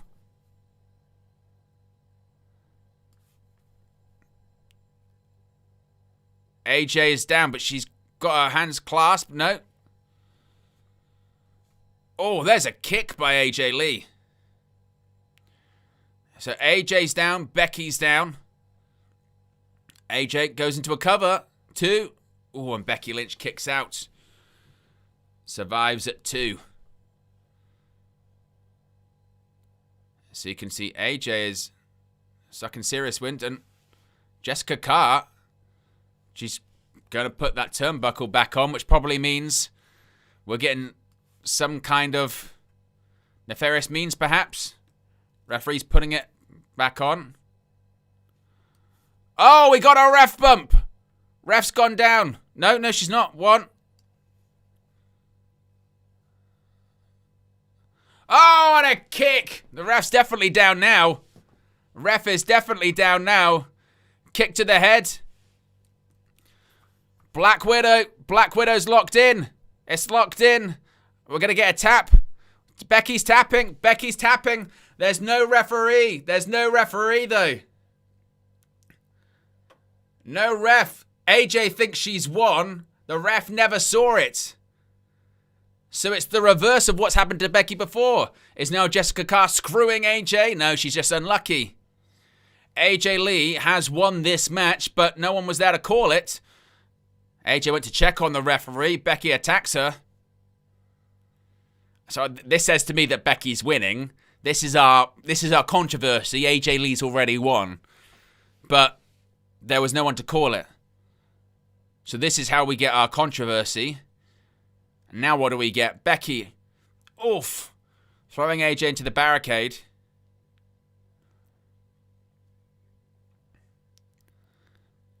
Oof. Becky throwing AJ into the barricade a couple of times there. So Becky Lynch has already tapped out in this match. Referee Jessica Carr was down after getting squashed in the corner, then kicked in the head. AJ locked in the Black Widow. Becky tapped, but no one was there to call the whole thing. That barricade moved very gingerly. I think someone's going through that barricade this evening. Uh-oh, what's Becky going for here? She's looking under the ring. What's she looking for? Oh, we got a steel chair. Referee still down. Remember, this is for the Women's Intercontinental Championship. Ref's down. She's been taken out. AJ Lee's already made Becky tap out. They're fighting on the outside of the ring. A steel chair has been sort of added to the fray by Becky Lynch. So where is this one going? I'll tell you where it's going. It's a one-way stop to controversy. Oh, AJ just sent Becky headfirst into the barricade there. Becky being rolled into the ring. Oh, reverse elbow by AJ. Oh, I think she might have been meant to land. Oh, there you go, DDT on the chair. I think she was meant to land on the chair. Oh, is this the finish? Is this meant to be the finish? If this is the finish, then it was a really flat one. It did not get executed well. Manhandle slam. Manhandle slam. Even that was a bit rough. 1, 2. Oh, she kicked out. She kicked out. Good. Thank goodness, because that finish would have been flat as a witch's breast. It would have been. But it wasn't the finish. I thought for a second, I was like, no, because the way that she landed on the chair and they just went, oh, do a DDT on it. But good, because that finish would have been really flat. So AJ Lee's still in it, but it still might not be enough. Oh, no, she's going to throw her into the turnbuckle. Referee says no. Referee says no, I'm going to block it. Oh, a roll up. Oh, she kicks out.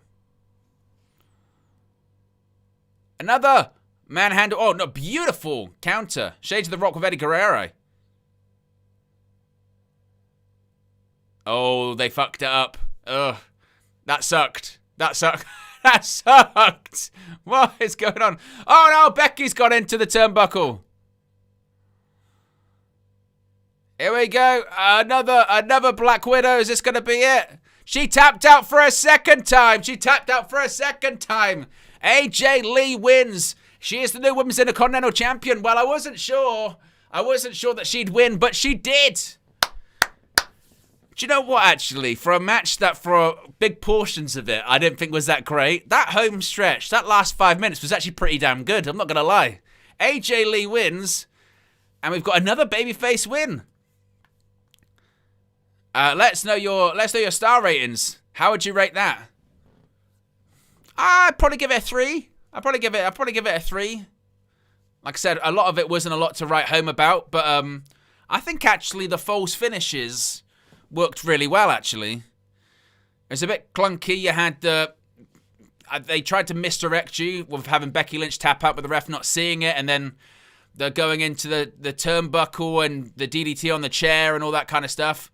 Jessica Carr gets involved though, stops her bouncing off the exposed turnbuckle, and AJ Lee eventually taps her out. Yeah, I'll give it a 3. Marv says 3.5. Slick goes over 3. Havoc 3.5. Nathaniel 3.5. Yeah, I'd give it a 3. I thought, actually, I think the finish was actually pretty good. Well, the closing stretch was pretty good. It was a nice diversion. But I tell you what does make this. Now this is where things does get a bit interesting, folks, because so we've had Rhea Ripley win the Women's Elimination Chamber. We've had AJ win the Women's Intercontinental title. Now the next 2 matches are matches that feel quite predictable in terms of the outcomes, right? We've got CM Punk versus Finn Balor. Surely CM Punk wins that.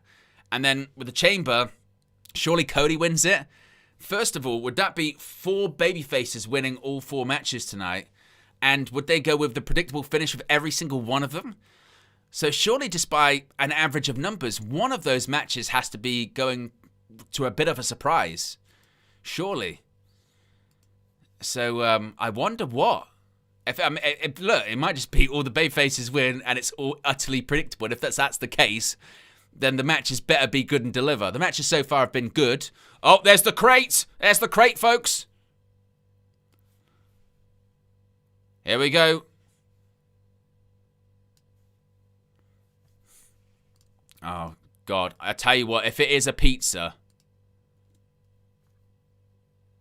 genuinely,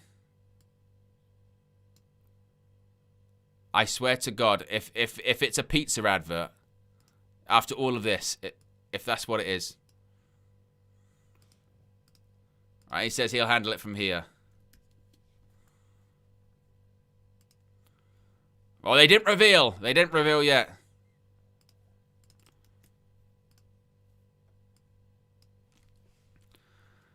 Right, coming up next, we've got the World Heavyweight Championship.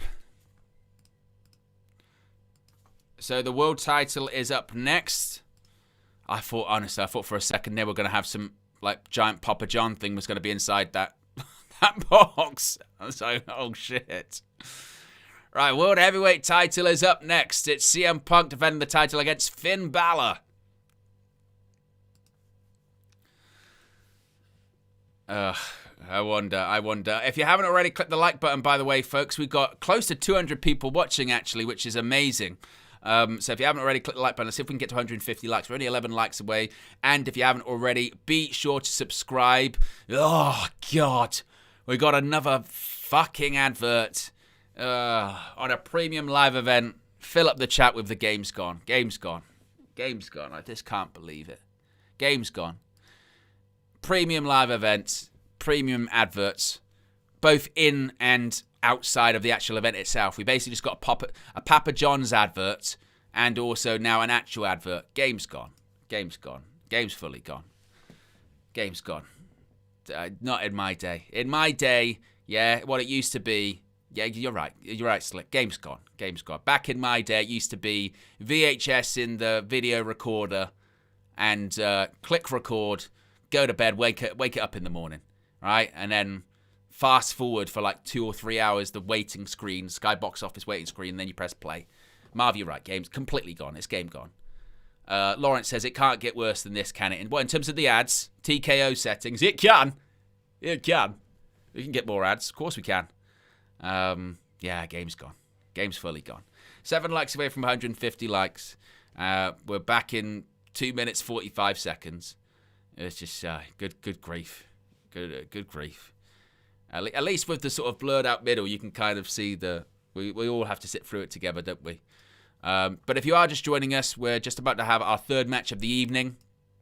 We've had the Women's Elimination Chamber match kicking off the show, won by the Eradicator, Rhea Ripley. Following that, we had AJ Lee defeat Becky Lynch to become the brand new Women's Intercontinental Champion. Next up, as you can see on the screen, we've got the World Heavyweight Championship on the line. CM Punk defending against Finn Balor, which means our main event will be the Men's Elimination Chamber match, with the winner earning an undisputed WWE Championship match against Drew McIntyre at WrestleMania. Or if you're Michael Cole, how he says WWE, he really likes to get around the W's. Welcome to WWE Elimination Chamber, WWE. That's what it is. It's not WWE for him, it's WWE. We're going to be back from commercial in a minute 40. And you're right, Jason. Game's gone. Game's gone. Game's fully gone. I thought for a second that maybe we would have some kind of, like I said, some kind of swerve. But maybe Balor wins and, and he drops the title on Raw and, that's kind of the build for WrestleMania. But let's be honest, yeah. CM Punk, is he really dropping the World Championship, not only in Chicago, but is he really dropping the World Heavyweight Championship in Chicago on the penultimate match of the show? Probably not. Let's be honest. If it was the main event, or it was, say, the opening match, then I would go, well, there's maybe something there in that one, that they might be doing some kind of big swerve or big angle, and Balor wins it but drops it straight away, perhaps. But in Chicago, penultimate match, not even main event, third match on, Punk's not dropping the championship, is he? He's not. Which, again, makes you go, okay, 3 matches, 3 predictable outcomes. And as I always say, predictable doesn't necessarily mean bad. You can be predictable, but still deliver a bloody good, entertaining show.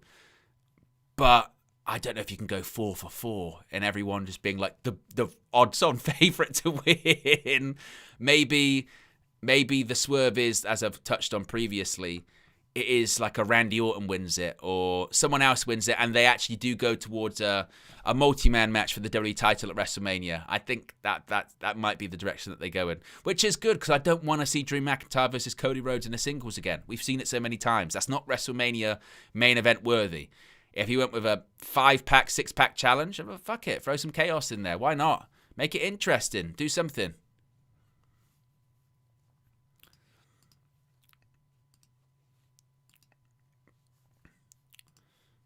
As doing another advert. Another ad.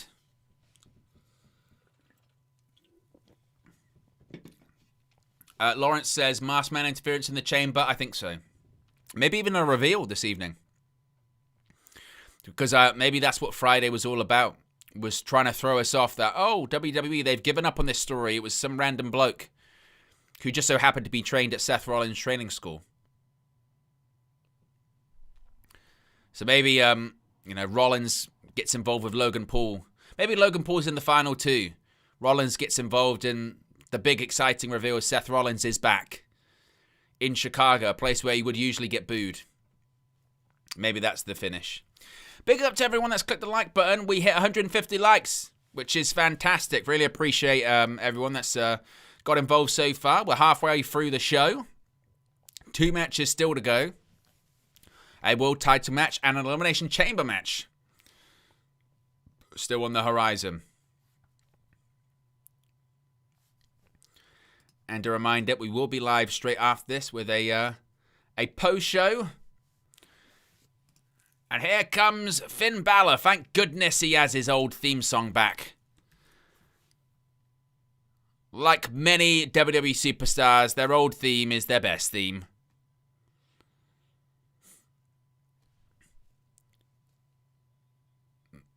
This is the Finn Balor song, isn't it? It really is.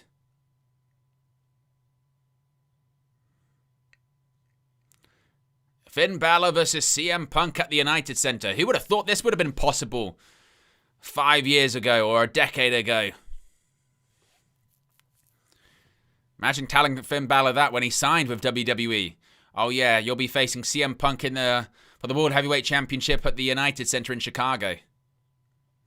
Ugh. One of those 8K cameras, I think, isn't it?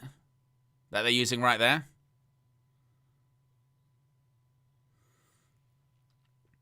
So what we're probably going to get is this match and then the crate probably being opened and then the main event. Who knows? Maybe the crate will be involved in this match. Maybe the crate appears backstage, it gets opened, and then it's someone involved in all of this, perhaps.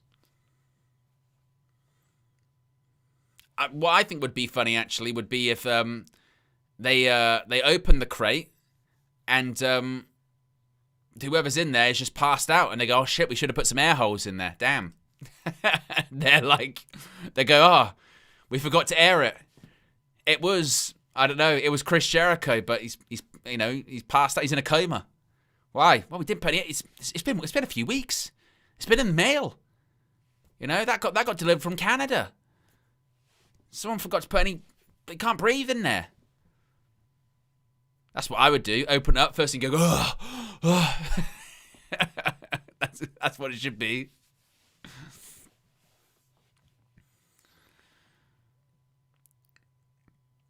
As Balor takes in the crowd there at the United Center. He's staring at the WrestleMania sign. His path is clear. The crowd rise to their feet, waiting for the hometown hero to return.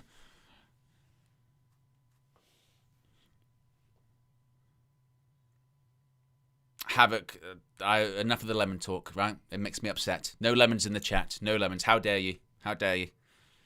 No, how dare you? Oh, the lights go out. Oh, we get a special entrance? We get a special entrance? What's this? What's all this?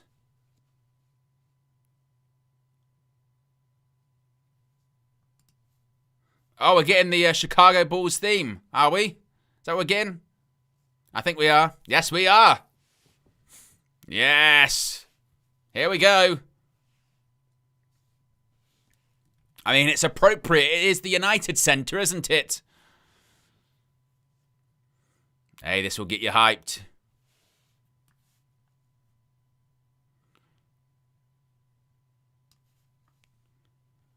He's getting the Goldberg entrance. He's getting the Goldberg entrance. Look at him.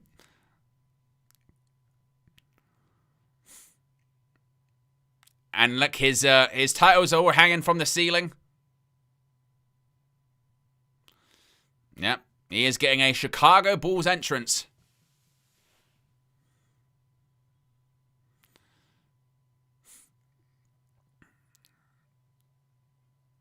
Yep, some nostalgia indeed.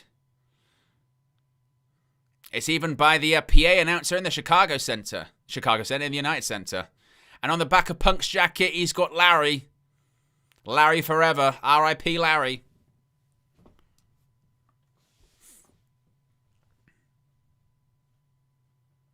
And the thing is as well, you know, some people will give Punk shit about that. They'll be like, oh, I don't know why you do a whole thing about a dog or whatever. If you've ever had a dog, then you know it's very real. I've had my puppy since only October. I am unbelievably attached to that thing already. So I get it. I get it, Phil. I fully get it. Crowd chants for CM Punk. Punk takes it in. He takes a moment. The static goes. And he's about to make his entrance in Chicago.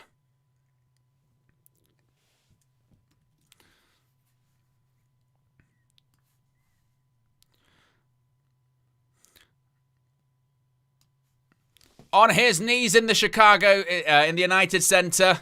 Hey, we've seen that before. It was in that very spot where he made his return to pro wrestling. On his knees there. Tears coming down his face.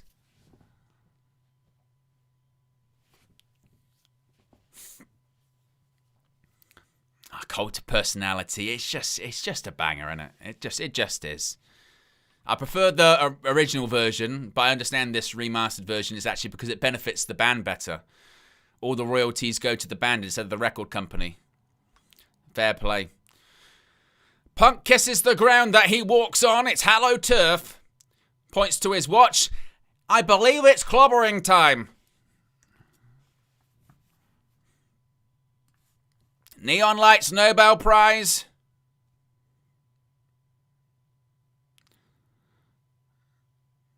Punk, I thought he was going to dive into the crowd there. Don't do it, Phil. You break a foot.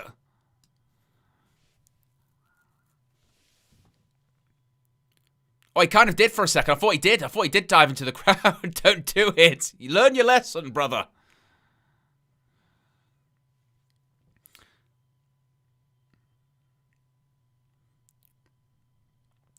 As it's a home turf reaction. Punk in Chicago. You can't beat it. It's like Piper in Portland. Punk in Chicago. What other big hometown crowds have there been?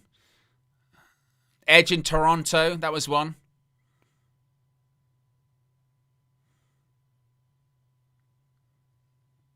Yeah, listen to that reaction.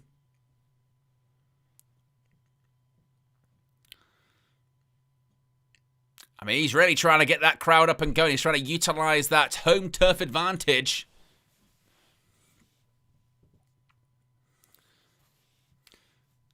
He doesn't need to be the best in the world this evening. He just needs to be the best in this match. And then he's got a date booked with the Tribal Chief at WrestleMania in the main event.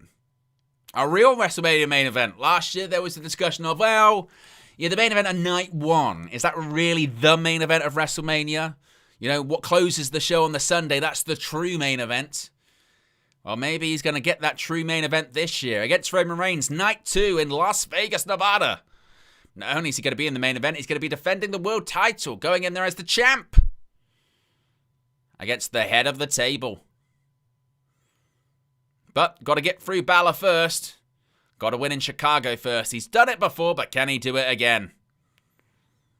He beat Balor in his home turf of Belfast, Northern Ireland. And basically the thing was, well, it's on the island of Ireland. So it's basically the same thing, even though if you actually went to Ireland, the Republic of Ireland, or you went to Belfast, Northern Ireland, they would say it's not the same thing at all. In fact, you know, there's a lot of history as to why it's not the same thing, but okay. Here we go, we're getting the Mark Nash introduction. Is scheduled for one fall. It's for the World Heavyweight Championship. Introducing first, from Bray County, Wicklow Island, is Finn Balor. That's the Mark Nash impression. Representing the Judgment Day, Finn Balor with the Too Sweet.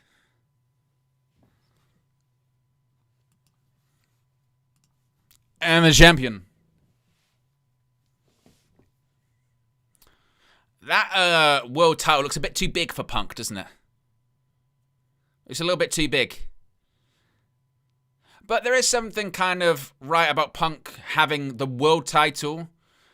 It was the first world championship that he won in WWE, was the World Heavyweight Championship. Cashing in on Edge on an episode of Monday Night Raw in 2008. His first night on Raw after being drafted. Punk wins, Punk wins, Punk wins, did Jerry Lawler say. That's when Vince McMahon properly shook up Raw and Jim Ross wasn't on it anymore and all that kind of stuff.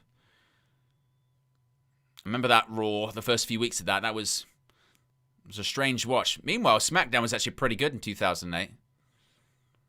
Even though it was a bit of a reign of doom for the WWE Championship in 2008 with Triple H on SmackDown on My Network Television.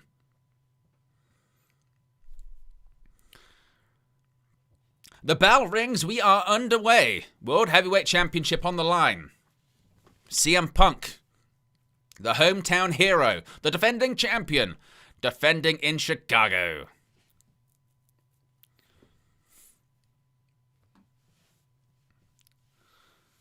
Crowd, as one would expect, chanting for Pepsi Phil.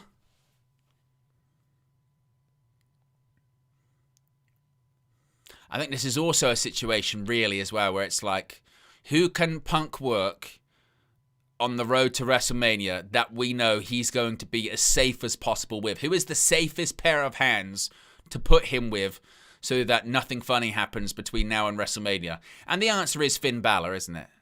There aren't many more people on that roster more trusted than Finn Balor, particularly by Triple H. We know Triple H's relationship with Balor, dating back to their time in NXT. So I think it's also a case of who do you put him with that they can have a mini program with, but also nothing stupid's going to happen between now and WrestleMania. Probably that.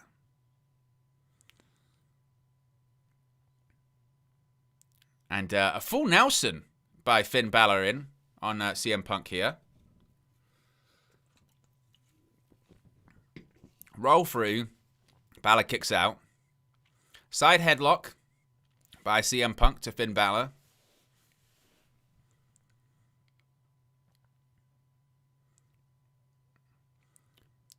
Bounces Punk off the ropes. Oh, look at that elbow. Caught flush and a kick out at 1 by CM Punk. I think he got a bit of a bloody lip there. Side headlock takeover. Punk has to be careful about his shoulders. Referee's already done a 1 count. There's another. Rolls the shoulder up.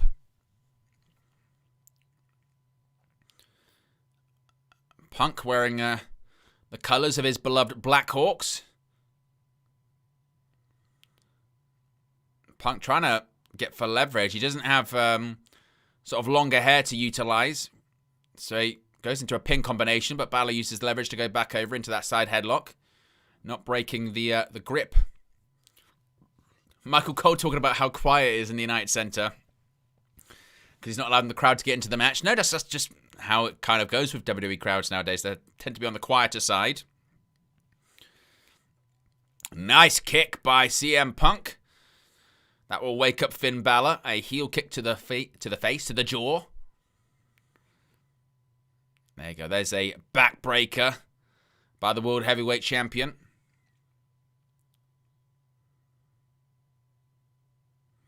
Snapmare takeover by Punk. Oh, and there's a chop right between the shoulder blades, and there's a kick as well. Nice knee. Shades of Triple H and Harley Race with that one. Balor kicks out at 1. Big up to everyone that's watching. We're over 160 people watching right now. We're over 160 likes, actually, 162. So big up to everyone that, even if you've been watching for a few minutes, has already clicked the like button. If you haven't already, be sure to do so. If you haven't subscribed too, you can. As we get closer to 27k, we do daily news videos, countdown videos, watch-alongs, post-shows. Get a bit of everything here at Wrestle News 365 on the road to WrestleMania. That's a big right hand by Punk. There's Punk. Oh, there's one back by Balor. Chop. Oof. Here we go. Already, this one's coming to blows. Punk gets the advantage in that one. Sends Balor into the corner. Chop. Oh, big chop across the chest. Balor, though, gets Punk into the corner. There's a chop of his own. Punk. Oh, wow. Punk lays those chops in, doesn't he? You can see already on Balor's chest that red welt from that knife-edge chop by Punk. Punk looking towards the crowd, basically saying, come on. Come on, wake up. 2, 3, 4, 5, 6. No. Balor. Oh, and dropped Punk across the top rope there, off the ribs. And there's a kitchen sink. And now Punk's down on the canvas and Finn Balor's in control. And now suddenly Finn Balor has a bit of control here.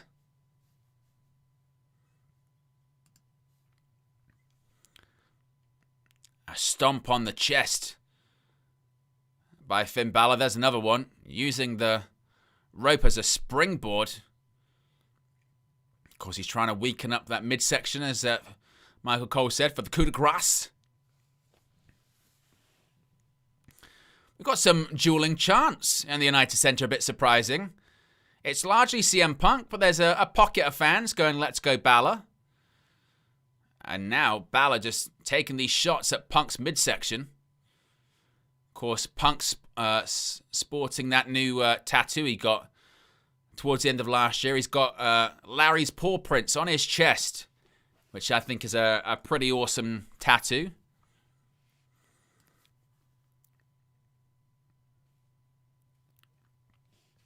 There's a right hand to the gut. Oof. Oof.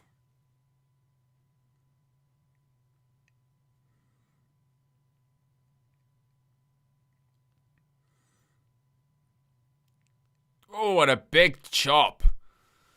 Right to the chest. And Finn Balor, he's in control at the moment.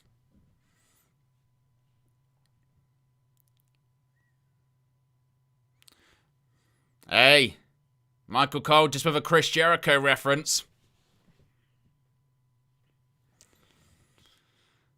Running knee. Chris Jericho is still listed on the AEW roster page, though, by the way, so he's not showing up in the crate this evening. If he did, it would be a massive surprise. But I don't think it's going to be a thing. As of right now, Jericho is, like I said, still listed on that AEW roster page, so no. But he's not returning tonight. I do think maybe at some point he probably will, but not tonight. Still under contract. Someone who isn't, though, is Danhausen. So he could be coming to WWE.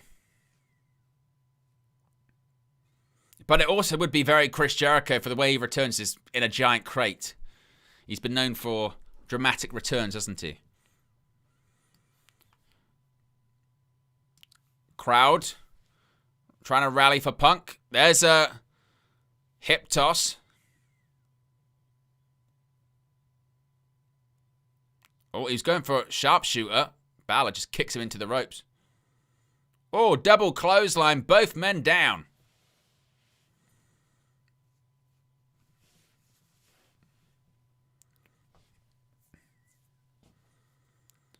Both are down in the middle of the ring, trying to get back to their feet.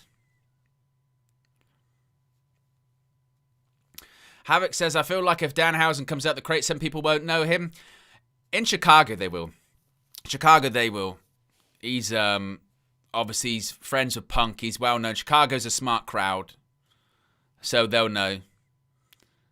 Do you know what did make me actually, like, not gonna lie, very depressed? Oh, as, Punk and Balor are trading shots here. Abyss was on Raw on Monday. You know, TNA's the Monster Abyss. He got no pop. That was honestly, I was so depressed that I was like, do you realize the crossover? Like, do you realize how wild that is?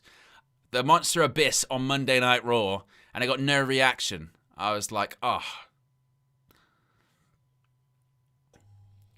Clothesline by Punk. Running knee in the corner.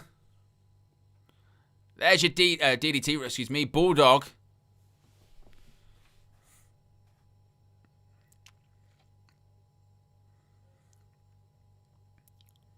Punk's back to his feet. Thinking GTS? Nope. Balor through the middle rope. Punk gotta go for a suicide dive. Oh, and Balor goes into the announce table, and I tell you what, back first. That was a nasty landing for Balor. Ouch. I suppose the problem is the fact that they've already done this match on free TV with their match on Raw in Belfast is, as of right now, this does very much feel like a TV match that's on a PLE, doesn't it? It does kind of feel a bit like that, like a TV match that they've put on a PLE because it's safe, and because it's like, well, it's Chicago. Oh, I tell you what, that landing for Punk there was nasty on his knee. Ouch. Oof.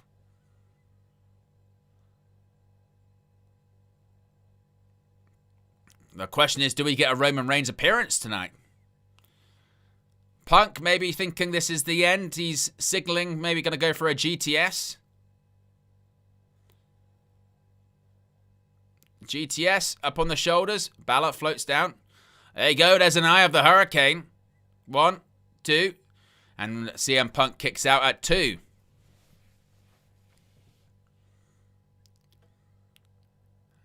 Referee Chad Patton watching on. Senior official, excuse me. Referee official. Same bloody thing, Owen. Come on. Punk crawling towards the corner. Finn going to put some pressure on. As a right hand to the gut. More. Once again, trying to work towards that, work over that midsection.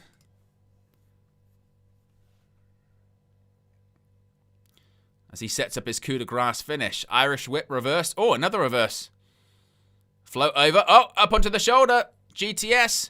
Punk trying to pull him away. There you go. Go to sleep. Oh, no.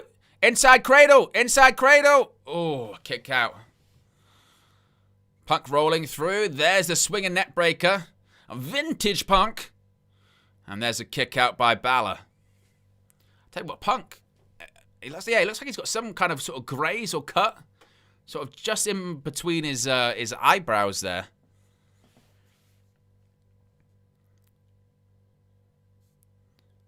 And so we can see a United Center watching on, with Punk and Balor both trying to get to their feet.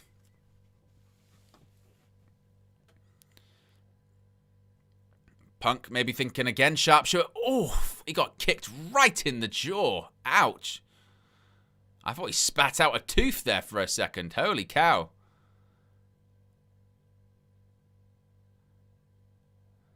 What's they thinking here? Oh, they're going for maybe a suplex. Oh, there's a forearm. Punk gonna try and get Balor up on the top rope. He does. Now he's... Oh, there's a Mongolian chop. Bang. Punk now climbing. I mean, to be honest, both of the guys look like they're really sort of sucking wind a little bit, don't they? They look kind of exhausted. Am I thinking superplex? 1979 says the creators of bronze AJ Styles statue. That's where you're wrong. Let's not be silly here, 1979. It's a Triple H statue that's in there. He needs another one. Uh-oh. Finn Balor. Maybe coup de grace? Coup de grace? Coup de grace. Coup de grace. Punk moves. Another running knee in the corner. Clothesline. Punk does have a bloody lip from that kick to the face. I mentioned it. It did look kind of stiff. Punk's thinking elbow drop, I think, here. Shades of the Macho Man. Oh, yeah, dig it. There's the elbow drop by Punk, with the WrestleMania sign looming over. Punk holding his midsection. Of course, the midsection that Balor's been working over. 1, 2. Oh, a roll up, roll up, roll up. Whoa, nearly. Oh, my goodness. Sling blade by Finn Balor.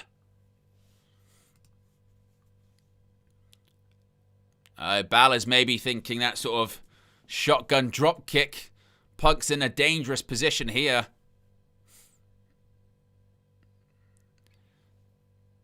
Punk looks exhausted. The guns are pointed towards Pepsi Phil. Oh, and there's a clothesline. Like I said, Punk's got that bloody mouth at the moment. He's trying to go for that. He keeps trying to go for that sharpshooter. Anaconda Vice. Anaconda Vice is locked in. By the way, Punk's totally winning with a sharpshooter, isn't he? He's tried to go for it like 3 or 4 times. He's definitely winning with a sharpshooter. I feel like that's what we're getting. Balor roll through.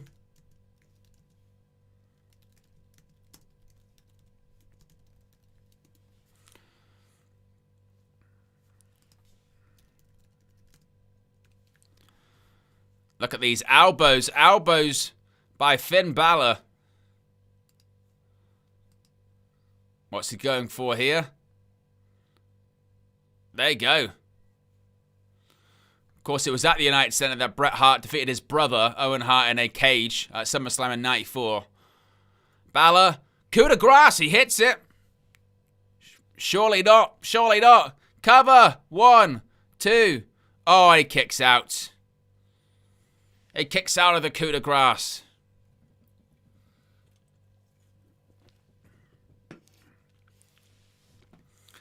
How dare you, Floki? How dare you? Crowd chanting for Punk.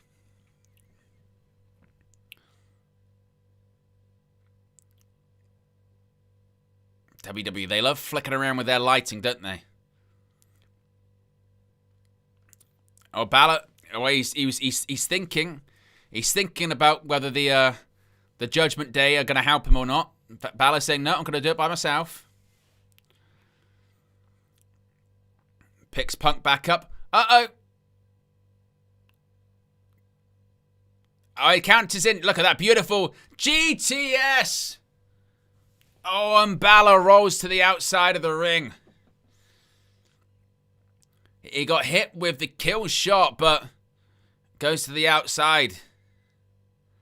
And Punk, I tell you what, he's doing a great job in selling that this is a bit of a disaster. You got to go get him. Got to go get him, Phil. Balor's just out of it on the outside of the ring. Punk, just leave him out there. Balor's got to get back in the ring. Can win by a count out. It's not maybe the one you want, but... Oh, someone's going through this barricade, aren't they? They're going through this barricade. I said it looked shaky earlier on. Oh, a sling blade on the outside of the ring. Uh-oh. I think we're getting some kind of crazy spot. I think we're getting something a bit crazy. Oh, and indeed he goes through the barricade. Punk through the barricade at ringside. They've got to start reinforcing it, don't they? The weakest barricade in pro wrestling. Sort of half-hearted holy shit chants. Like we don't see that happen, you know, most weeks and that barricade go down. Holy shit, I guess. Oh no! Back up on the shoulder! Oh, went for a go to sleep. Sling blade. The match is picking up a bit of pace here, it looks like. Oh, shotgun drop kick. Punk's back into the drop zone. Here we go. He's back in the drop zone. This is dangerous. Danger, danger, high voltage. Balor could go. Oh, beautiful. Look at that transition. Into a sharpshooter. Can he get up? Can he get up? Can he get up? Can he get up? Oh, look at this. He's got it in. I said he was going to win with a sharpshooter. I called it. I called it that he was winning. He was going to win with a sharpshooter. Oh, I tell you what. That is a beautiful counter. Brilliant counter. And Balor makes it to the ropes. I tell you what. That was great. Really well done by CM Punk.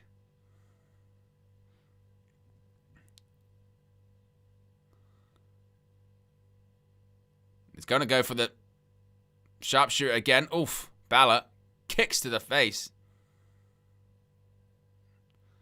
Now Punk's just with these stomps to the head of Balor. Look at this.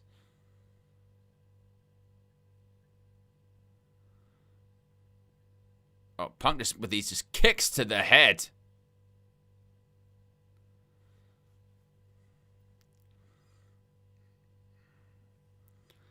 Oof, another kick right to the face.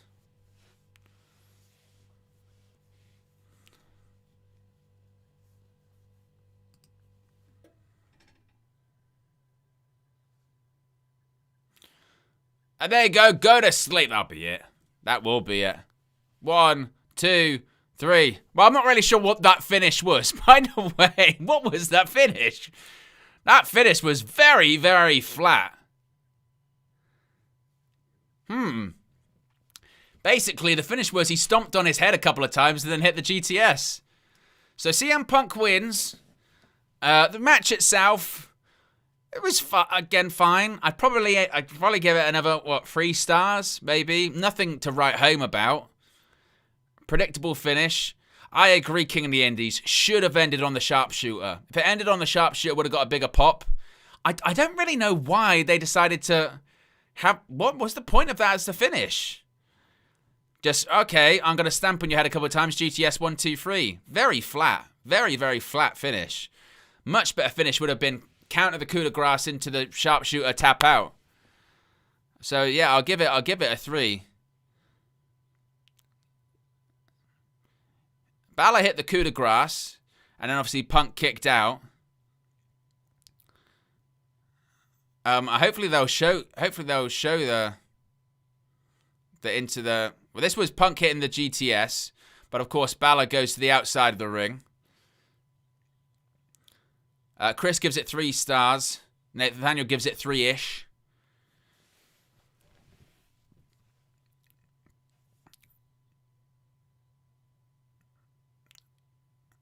Yeah, they're just kind of they're just showing that he just stumped him a couple of times and then hit the GTS. Was a very odd finish.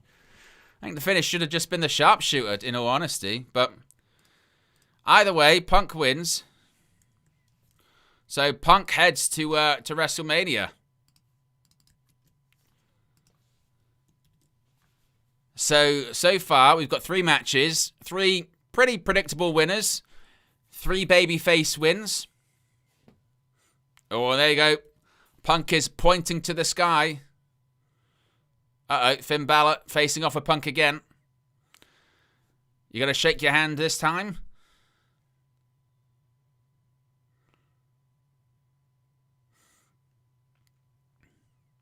This time, Finn's putting out the hand.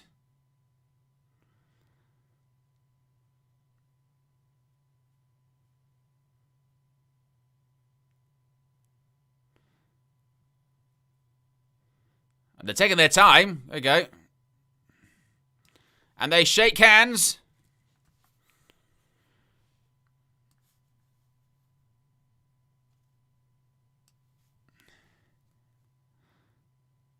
So this time it's a show of respect. Sportsmanly like conduct. You know, Punk's got a bloody nose or bloody mouth. He's got his tights all. And there's AJ Lee. AJ Lee's running down. You've got a family of champions. Of course, the brand new Women's Intercontinental Champion in AJ Lee.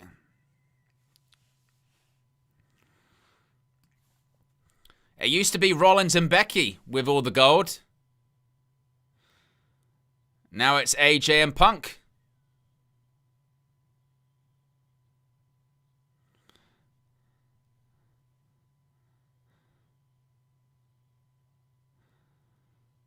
CM Punk, Roman Reigns is happening for WrestleMania. They're going to pose together with their belts.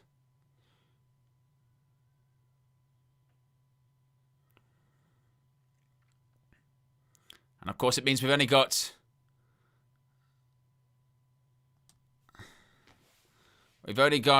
one more match to go.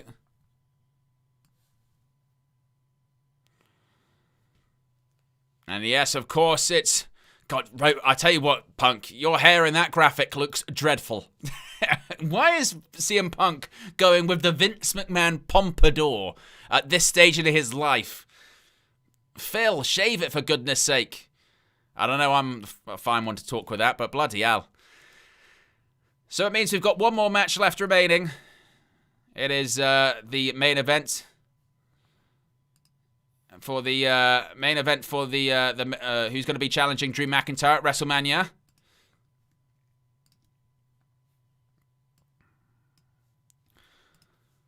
As we're just seeing some celebrities at ringside. We're 11 likes away, by the way, folks, from 200 likes. So if you haven't already, click that like button. Be sure to subscribe. We've got over 180 people watching.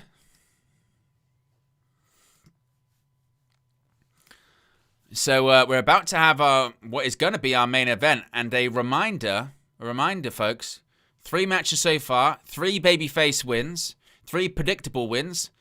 So do we really get a Cody Rhodes win in the chamber? Is it going to be that predictable? Don't rule it out. I would say don't rule it out. Anything's possible. I know. All of those bouts, Steffi. One day.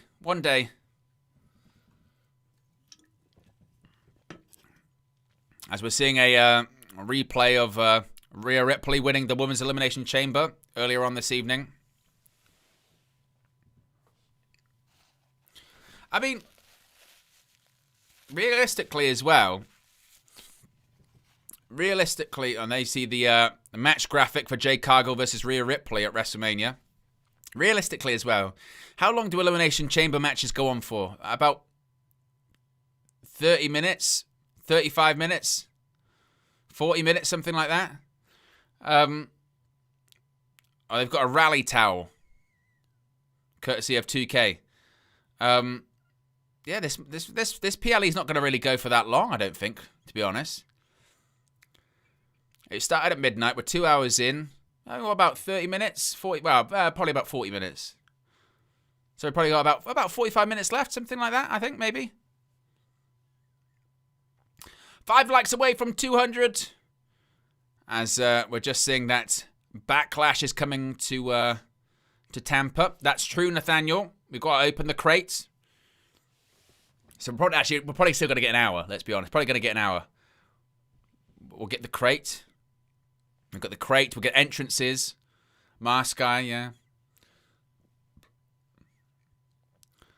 As they're just showing the attendance.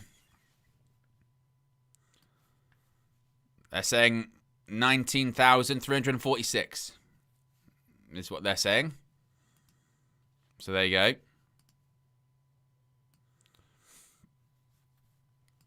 The box, the crate. Oh, here we go. We're going to find out. Are we going to find out what's in the crate?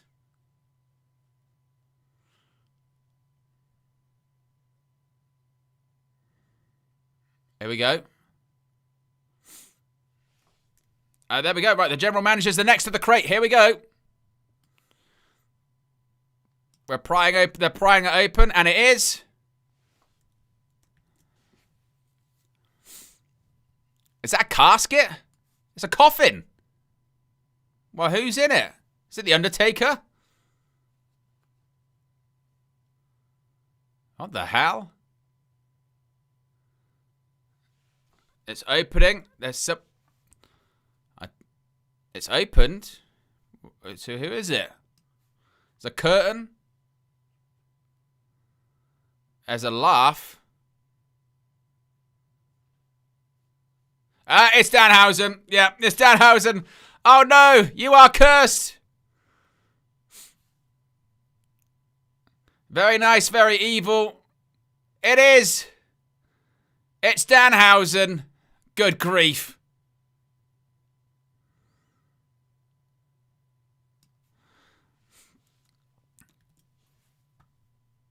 He's getting, to be honest, he's getting a mild pop.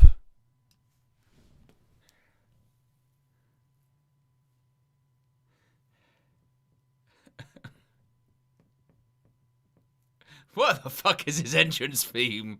What is his entrance theme? He got a bit of a pyro.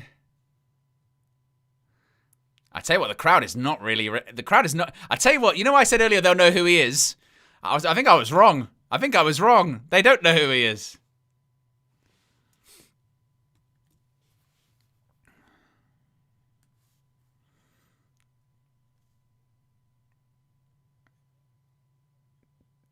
Danhausen just gave Michael Cole teeth.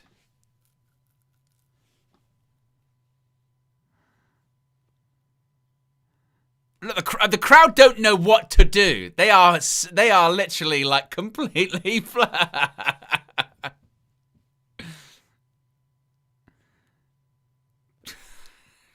What the fuck is going on? They're booing. A crowd booing? The crowd are booing. The lights have got out and... Was that it? And they're gone. The fuck was that?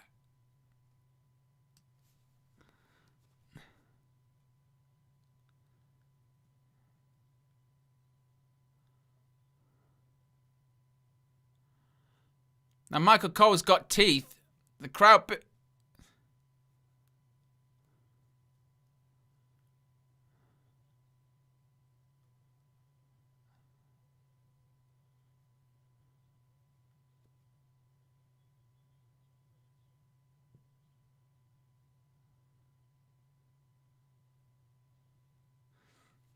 Wow. Fucking.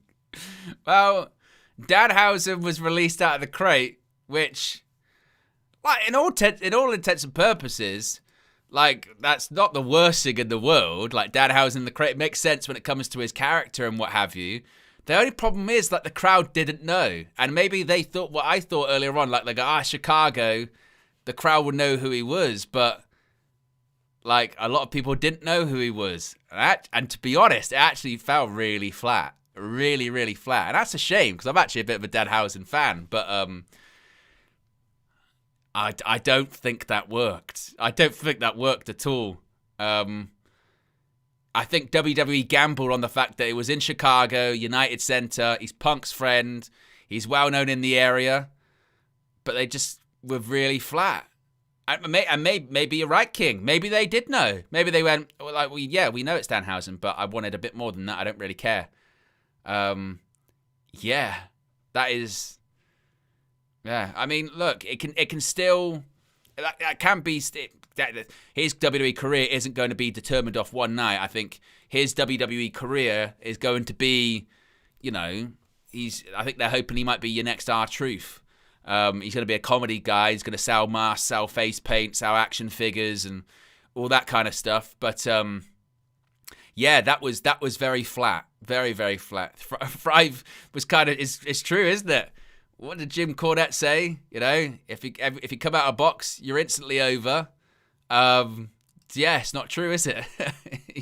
That's not true at all. Yeah, I still think he'll probably end up being a success in WWE. Fat Thor says his career is going to be over soon. I do disagree. I do think he is best suited for WWE because, like I said, because of the merchandising element of it. And I think, like I said, I think it's going to be like he's going to be the comedy guy. He's going to be the guy to replace R-Truth kind of thing. And he'll sell. He's always sold merch anyway. Even when he was on the Indies, he sold a lot in terms of merchandise. Even not being on AEW TV for 2 years, I think he's still one of the top merch sellers on Pro Wrestling Tees and Shop AEW. So he's always moved merch. But yeah, that did not really work. That was very, very flat. And I agree, Nathaniel. I get the whole dancing thing, but why would Danhausen have dancers? And also, it was open the crate, and apparently the crate has some kind of space dimensional properties whereby, like, 10 people can be in that crate as well. Yeah. So I don't think there's anything inherently wrong with Danhausen being the reveal, but maybe Chicago at the United Center just before the main event, yeah, probably a bit flat. Probably a bit flat. But like I said, I still think he'll be a success. Doug says you're overthinking it, Owen. Just enjoy and leave it alone. Ah, come on, Doug, man. Let's not be like that. For me, pro wrestling, it's about thinking about what you want.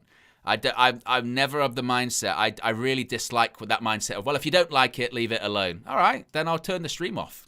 You know what I mean? Because that's how it goes. WWE and AEW fans do that all the time. If you level a complaint at something or a criticism at something, the initial pushback is, well, if you don't like it, don't watch. That's kind of the problem. It's kind of the problem a lot of the time, right? And this is a wrestling news channel. It's kind of my job to overthink. Otherwise, we don't have a lot of content, So, yeah, I think, like I said, I think he'll do well in WWE because it's more centered towards, kids or the broader family and merchandising potential. But I was a bit surprised by the aspect of it, I was a bit by the aspect of it. So, yeah. That's a bit of an extreme stance. I don't love every aspect of what I watch. I don't turn it off. I enjoy what I enjoy. I forget about the others. Well, that's the same for me. You know what I mean? That's the same for me. And also as well, for instance, let me find one here. If someone said, "Oh, I didn't like that," then I wouldn't go, "Well, leave." You know what I mean? I wouldn't go. If you don't overthink it, I'd be like, "All right, cool, it's for you." Yeah. Big up to everyone that has clicked the like button. We're over 200 likes as we wait for our main event, which will be for the men's Elimination Chamber. and who's going to be facing Drew McIntyre at WrestleMania. As they just show Allegiant Stadium there. WrestleMania 49 days away.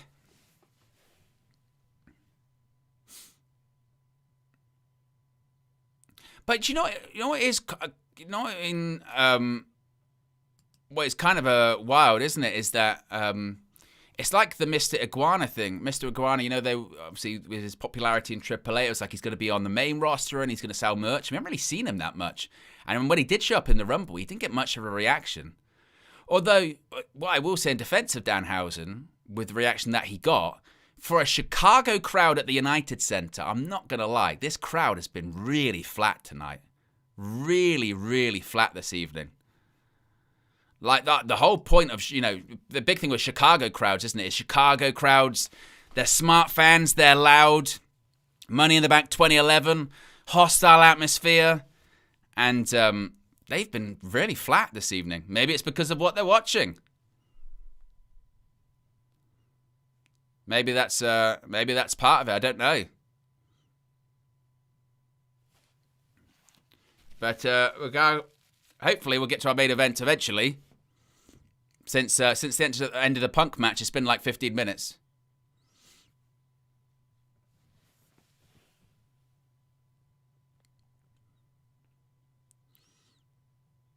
God, I mean, they are really stretching out. I mean, this is about 15 minutes. We've had adverts, the crate reveal. We've got the Wheatley American Vodka military spotlight at the moment.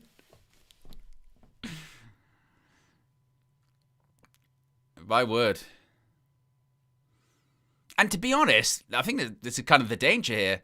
If Cody wins this chamber match, which I think he will, I don't know, I don't know if he's going to get an amazing reaction because everyone expects it. And this is, I guess, the problem too, is if you have 4 matches where the finish in every single match is predictable, that's not as bad, but the crowd aren't going to pop massive because it's predictable.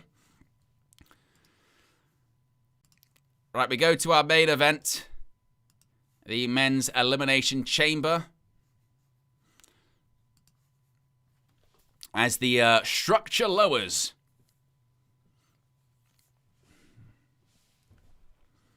I really hope we get some kind of just something a bit different in this main event. It feels like it's going to be Cody, but have Randy Orton win.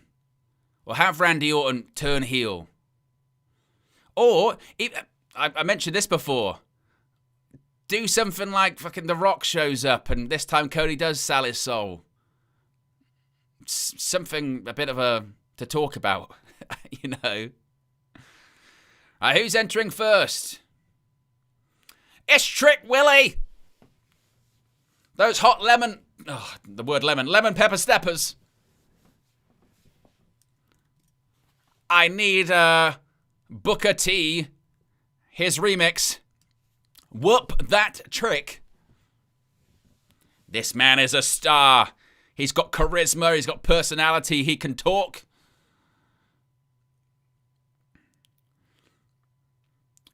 And to be honest, though, I think he might end up working against Randy Orton at WrestleMania, not going to lie. I think they've teased it a couple of times. But he might be turned babyface. But this guy is money. He is money. Still improving his work in the ring. That's why he had an extended time in NXT. Because he actually made it on TV really early into his pro wrestling career in NXT. Because he was just so good on the mic and his charisma was so good. But he is money. Absolute money.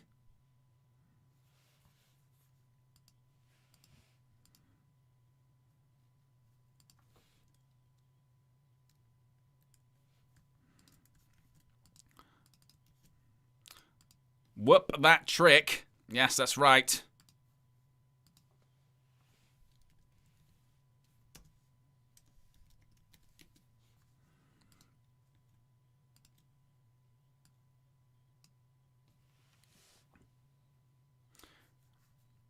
There you go. Trick's climbing. He's up on the pod. King of the Indie says, let's go Lash Legends. Boyfriend, fiancé. Fiancé, I think you mean.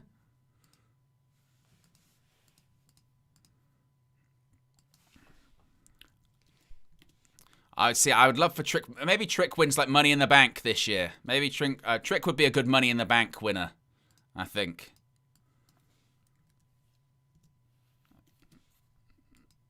That could be the right move for him.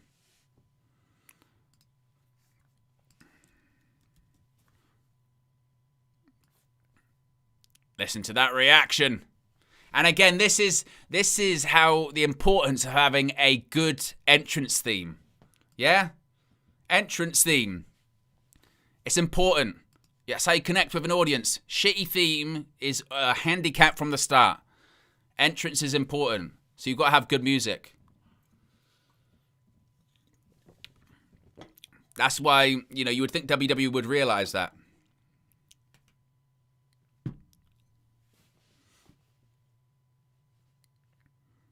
So Trick Willie is going to be in the pod.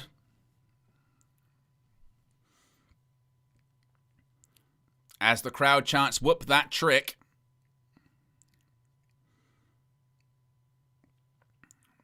The pod doors shut, and Trick Willie is locked in.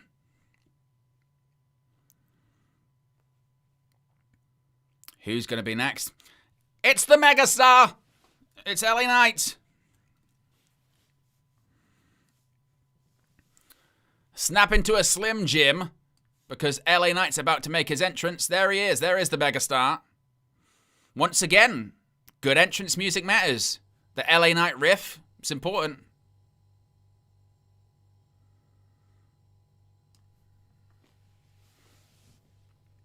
It's L.A. Knight. Yeah!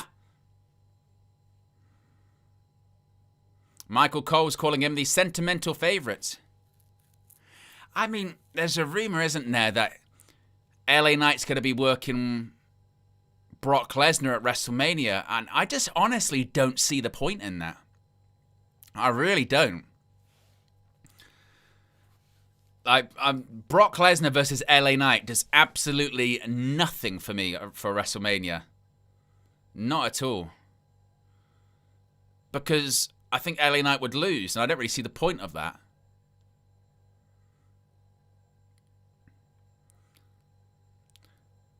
As LA Knight going to the corners, all the corners.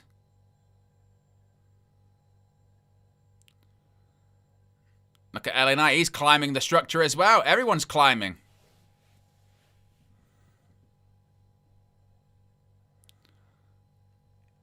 A Knight. There you go. As, look at that shot. Through the chain link fence.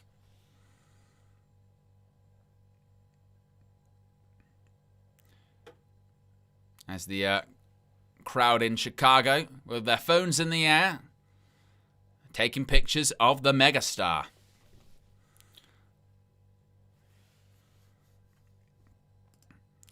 Trick Williams already talking smack tonight.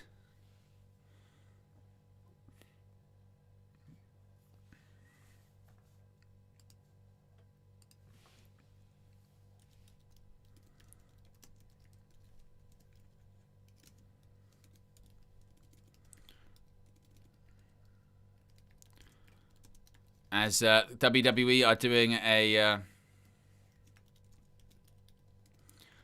is doing some kind of advert at the moment. Here comes the Maverick, Logan Paul.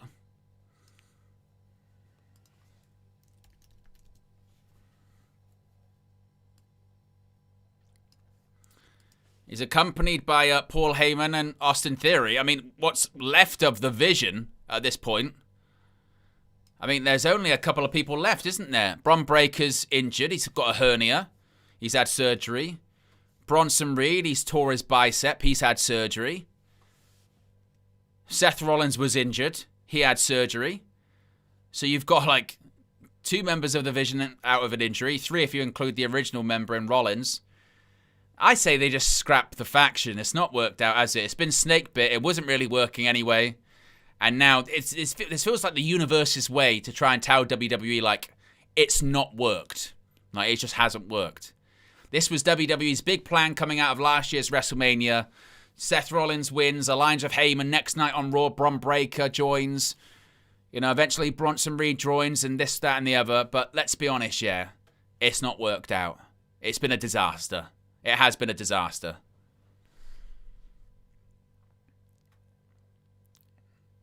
Every single person that's entering the chamber is climbing the side. Logan Paul's doing it next.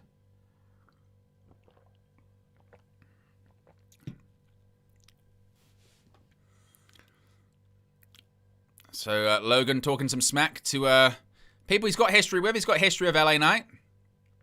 Doesn't have a lot of it with Trick Willie.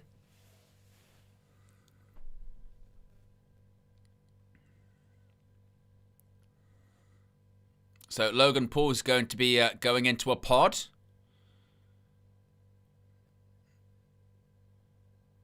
Oh, he nearly fell over. So Logan's now in his pod. So we now we've just got to wait to see who's going to be the final person in the pod.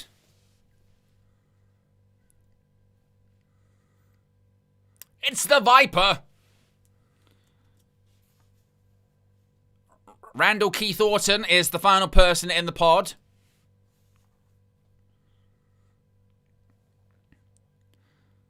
It is the Apex Predator. So we know that means Cody Rhodes and Javon Evans are starting things in this chamber match. Look at the size of him. Look at the size of him. What a monster.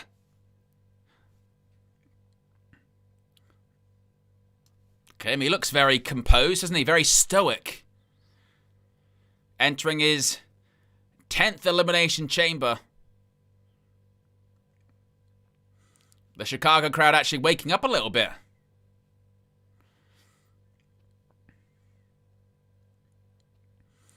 He's seeking his 21st career WrestleMania match. Good grief.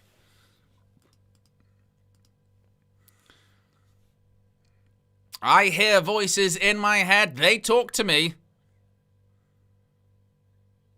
Look at Randy Orton staring at that little girl. She gets a high five.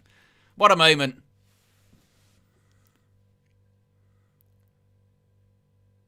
Look at Randy. He looks excited. Maybe he's excited because he just high-fived a little girl knowing he's about to be a very bad man inside the chamber. Maybe he's about to turn into a bad guy. He's knowing, I'm not going to be high-fiving any kids anytime soon after this. After what I'm about to do. Kick Cody Rhodes in the head. With a punt kick. Maybe that's what the plan is.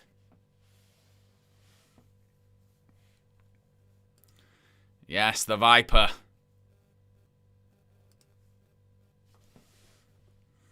Randy Orton with the red trunks. A rare bit of colour for the Viper. Doesn't always go with the colourful trunks. Does old Randy. They talk to him indeed.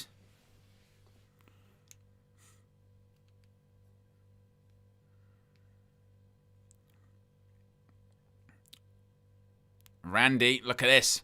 Going eye to eye with Trick Willie. Who's, of course, locked in his pod at the moment.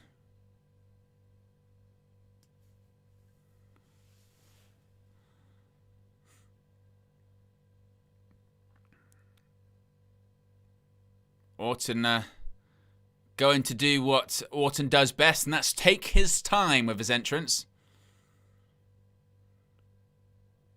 Randy now talking to LA Knight with a chamber door between them.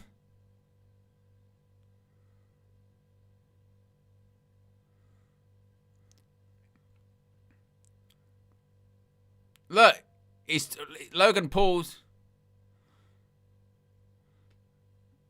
He turns his back on Orton. He doesn't want to. He doesn't even want to look at him.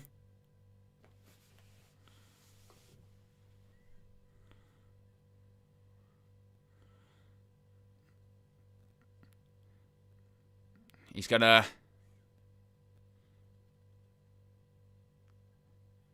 He was gonna do what everyone else did, and he doesn't climb. Good idea, Randy. Good idea. Be different. Don't be the same as everyone.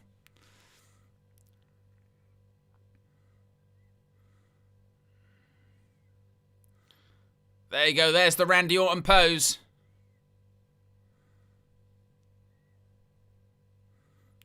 Just that camera angle was a bit awkward there, wasn't it?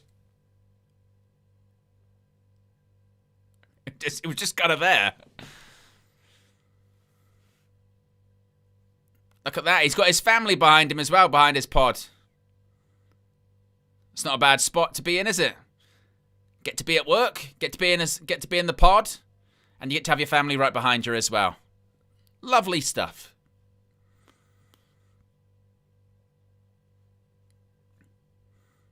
Michael Cole with a nice little friendly rib there. Said the referee looked like Danhausen. Well, here comes Javon Evans. We'll come out doing his Tasmanian devil entrance where, you know, he just a rah.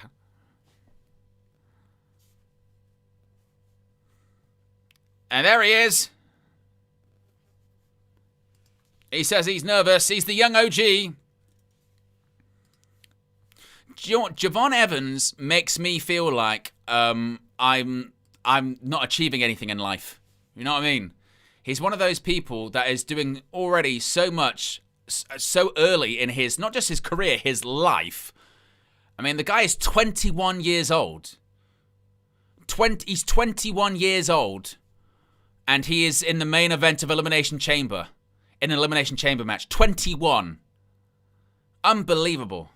Incredible. What he's able to do at his age. He wasn't even born when the Elimination Chamber debuted. He's born in 2004. It's just crazy. Absolutely crazy. And he's genuinely good.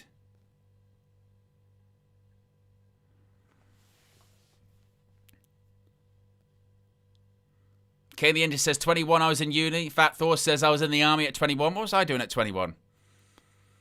I was, what was I doing? How old? I would have been 2016. I'd have been 21. What was I doing? I was at uni. I was on a placement year. That's where I was. I was on a placement year. I was technically in uni, but I was working.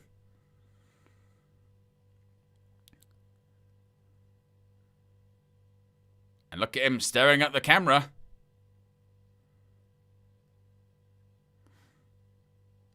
And he's climbing the chamber as well. Bloody hell. Just get in the chamber, Javon. Bloody hell. Chris says I was working at the hospital. There you go. At 21 in Iowa. There you go. Big up.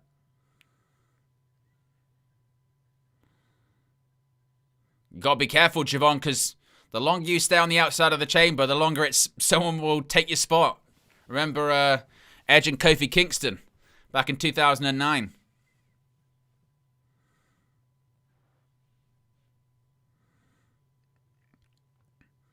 Javon Evans having a bit of a stare down with Randy Orton.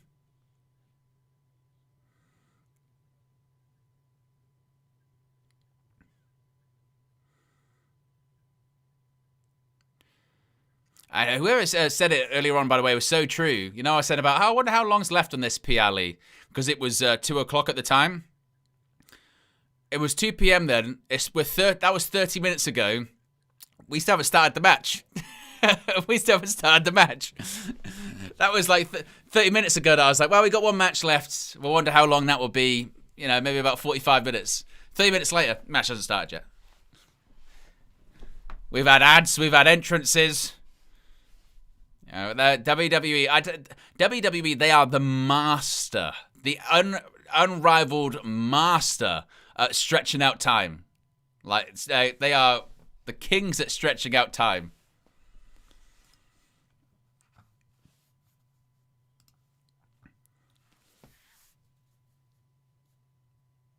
But he is going to be starting the match, which means, of course, the last entrance. It's the Cody entrance. You want to talk about long entrances? Here we bloody go.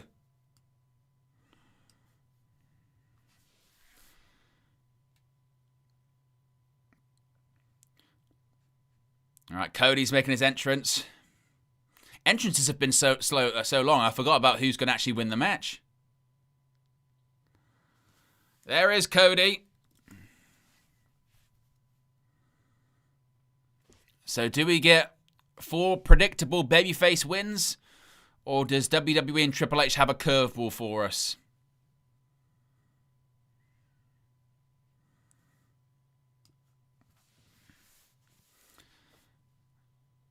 Cody goes, whoa, the pyro goes off.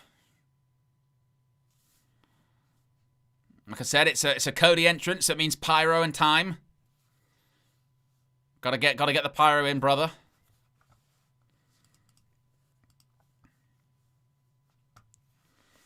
Like I said, maybe the curveball can be that they have decided that the WWE Championship match at WrestleMania is going to be, you know, a fatal four-way or a 5-pack, a 6-pack challenge. As Cody gives his weight belt to a young child. I don't think that child's going to be using it for lifting weights. You never know. Start him off early.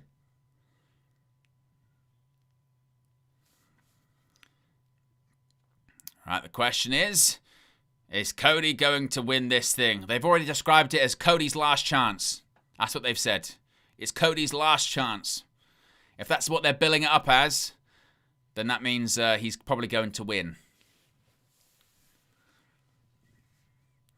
QB1, remember, it's QB1. QB1. QB1 is in the main event and usually wins the main event, right? That's how it usually goes.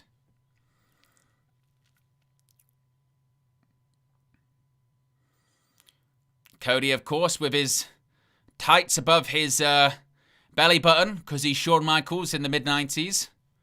Or early 90s. Shawn Michaels, when he turned heel... turned heel against Marty Jannetty and went at singles in like the early 90s. His first few tights he used to have like ridiculously high. For whatever reason, Cody's decided to go down that route as well. Cody's like an old man in his 50s, trousers all the way up to his nipples. The bell rings, we're underway. It's Cody Rhodes and Javon Evans, young OG. He will face Drew McIntyre at WrestleMania. I'm surprised they haven't shown McIntyre like in the crowd or in a box. They did for Jade Cargill earlier on, didn't they? They showed her in the crowd. No McIntyre. Interesting. Maybe it's because he's going to get involved in this match. Perhaps. Well, if Cody is to win, he's going to have to go coast to coast. So we're probably going to get some kind of story, aren't we, here? Of, it was Cody's last chance and he went coast to coast. He went all the way. Or he maybe comes up just short after going the distance.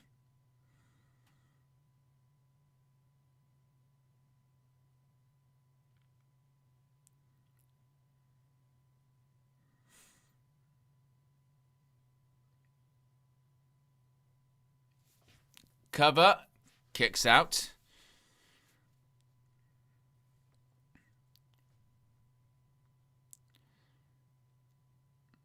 And once again, this is what is surprising. Oh, there's a roll-up. Cody kicks out. What is just surprising with this Chicago crowd, listen to it now. Like, once the match starts, they go silent.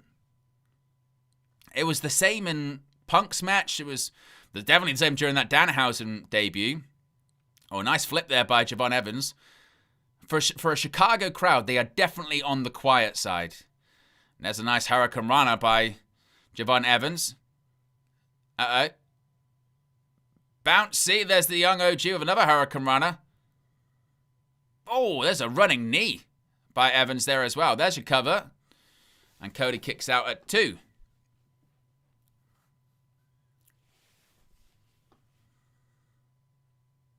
Javon Evans he's just trying to stay calm.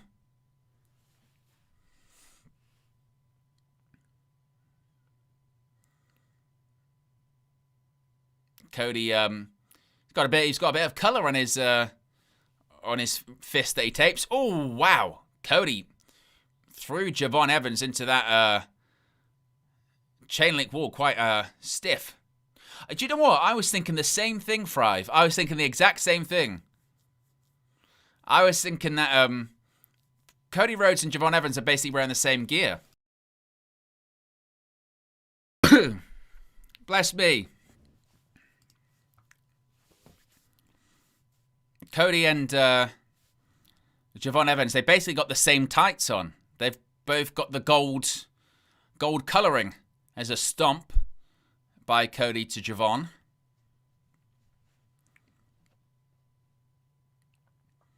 As Cody trying to pace himself.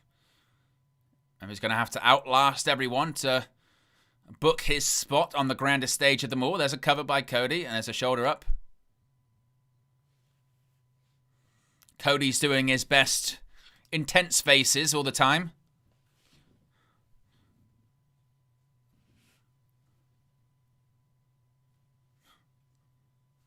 He really is like the William Shatner of WWE. You know, like they used to say the thing about William Shatner that he overacted in Star Trek. You know, everyone does the William Shatner impression of, I can't believe he's saying this. Are you really sure that's actually what we're doing here? That's what Cody does in the matches. He's always doing... Or when he arrives at the arena and he does the...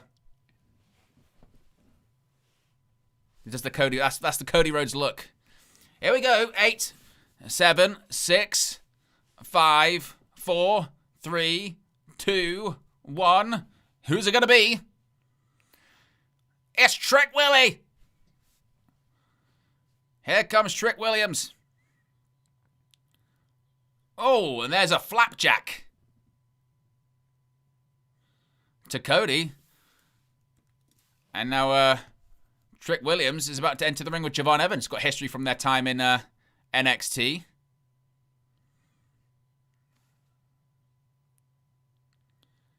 Oh, wow, look at that. He went for a kick and missed it. Look at the athleticism from Javon. Blocks the Irish whip. Sends Evans into the ropes. He bounced off him. Cover. No.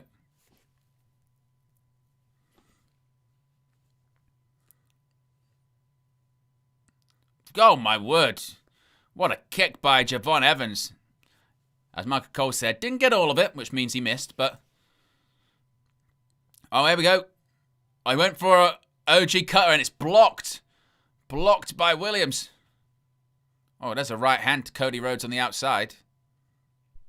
Oh, look at that. Just backhand slapped him. That was just disrespect.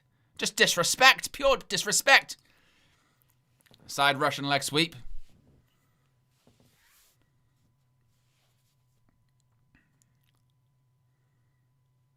Cody with a right hand to Javon Evans. And an elbow across the back of the head. So we've got, in this match so far, we've got Javon, Trick, and Raheem. Crowd chanting, whoop that Trick.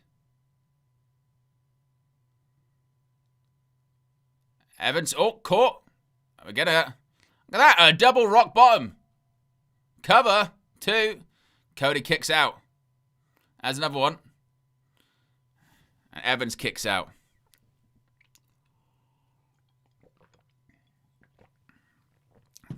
It wasn't a double rock bottom, double bookend, excuse me. Yes, that's correct, Wade Barrett.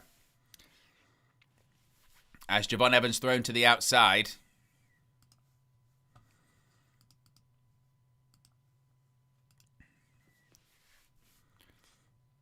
Oh, a big chop.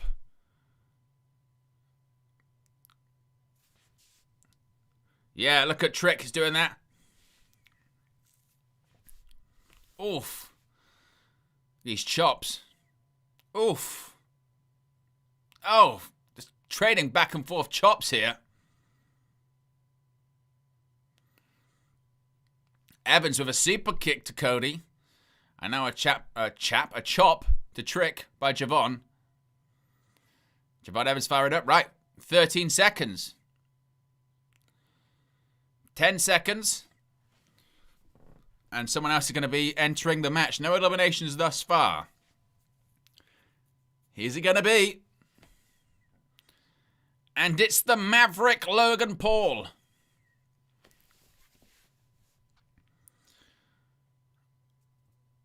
Oh, Logan's got into the match and everyone's just attacked him. Yeah, that's probably the right move. Yes, he has made a ton of enemies in the process. Wade Barrett.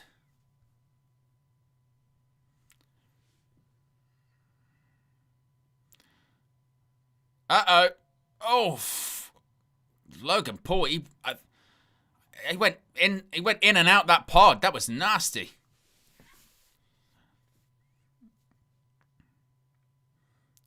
I mean, Referees just said he's okay, so we know he's not legitimately hurt. Whoa, and look at that. Javon Evans jumps over the top rope. Takes out Cody and Trick.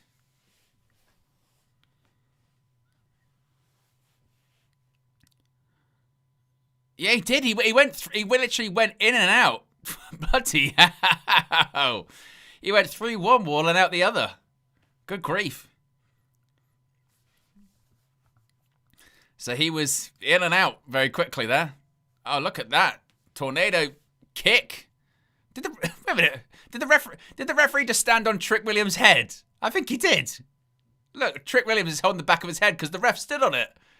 The ref's the masked man. He just stomped Trick. Who in the Seth Rollins does he think he is? Bloody ref. That's the problem with referees. They're just failed wrestlers.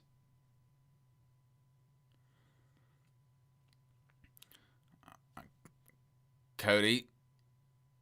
Right hand to the back of Javon Evans' head. Javon Evans trying to fight back. But Cody's with another right hand. Cody is seemingly dictating the pace in this one.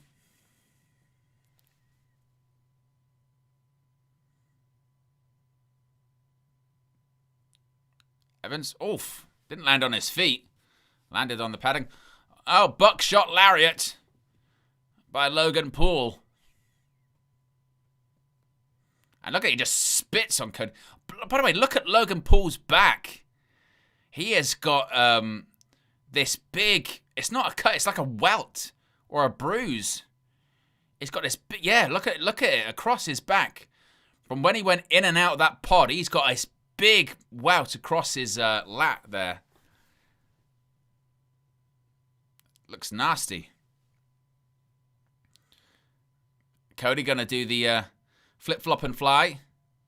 Oh, and a thrust to the throat. Once again, the crowd very quiet in the United Center. 10 seconds. And we're about to find out who's going to enter the match. No elimination so far. It's LA Knight or Randy Orton.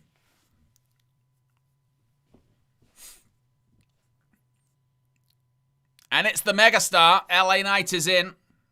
Yeah. Good grief. Wade Barrett saying his loins are tingling. Should get yourself checked out for that. And now LA Knight going after Logan Paul. And look at these stomps. There's a clothesline. Look at that. Turns Cody inside out. And there's a knee in the corner to the Maverick. Oh, Logan Paul. Jumping net breaker. And I think Logan Paul just got kicked in the nuts, by the way. I think he did.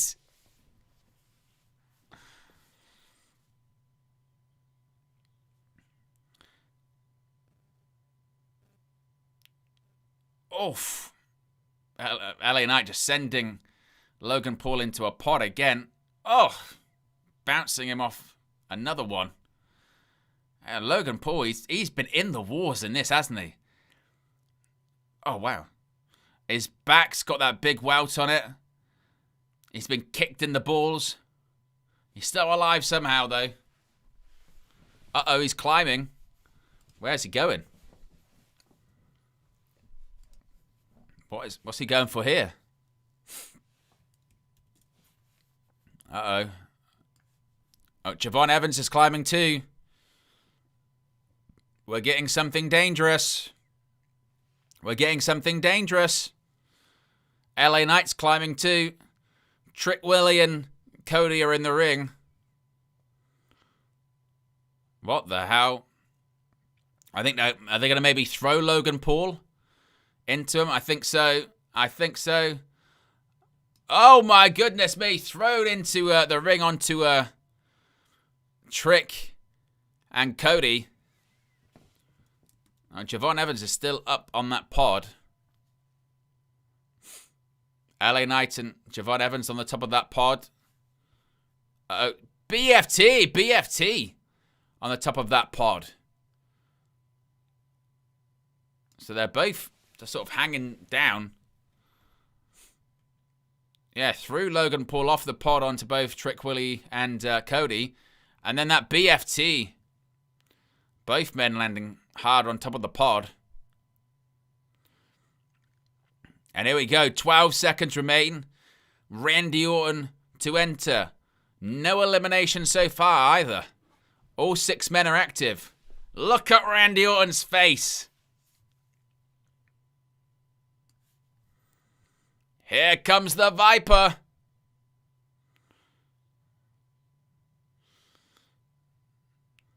We're getting the vintage Randy.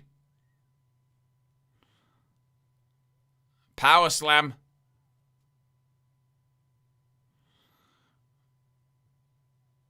There you go, some power slams. Both of them didn't look great, by the way.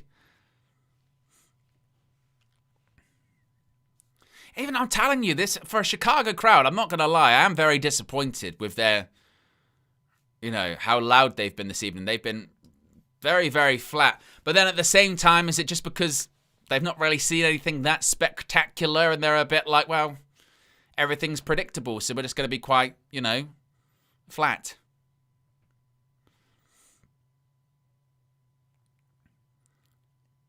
Orton's going to go with 2 draping DDTs.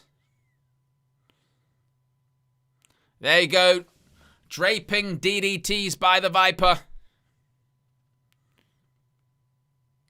Paul Heyman looks like he knows what's about to come next. He's looking pretty pensive at ringside. Crowd are chanting RKO. And the Viper is going to that place. He's about to hear voices. He's about to hear those voices. Oh, no. Oh, he went for an RKO. Blocked. LA Knight, DDT.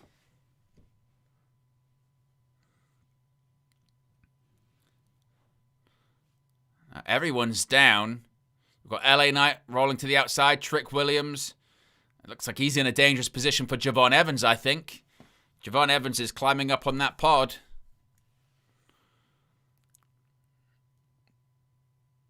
What's Javon Evans thinking about doing? He's going to the top.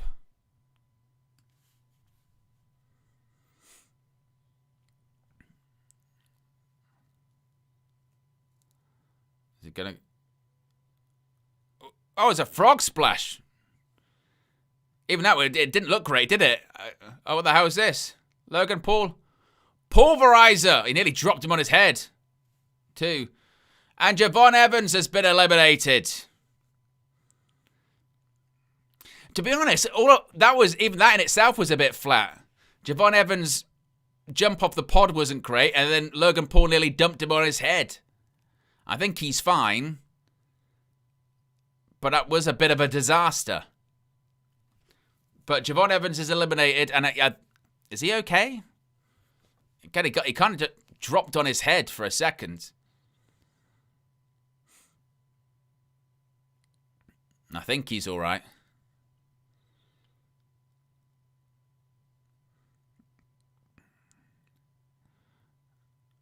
Cody was going for a Cody cut. Look at this. Good counter. There you go. A burning hammer. By Knight. Get your shoulders. Get your shoulders down, too. What was that? They were just waiting there. They were just waiting. The ref was like, your shoulders aren't down. I thought, yeah, they checked on Cody because I thought for a second Cody was like concussed because he looked out of it. He just literally just laid there. Suddenly this match has got quite clunky, hasn't it? Randy Orton now with these right hands on top of LA Knight. Uppercut in the corner. Yeah, this one's just kind of gone off the rails the last 90 seconds or so.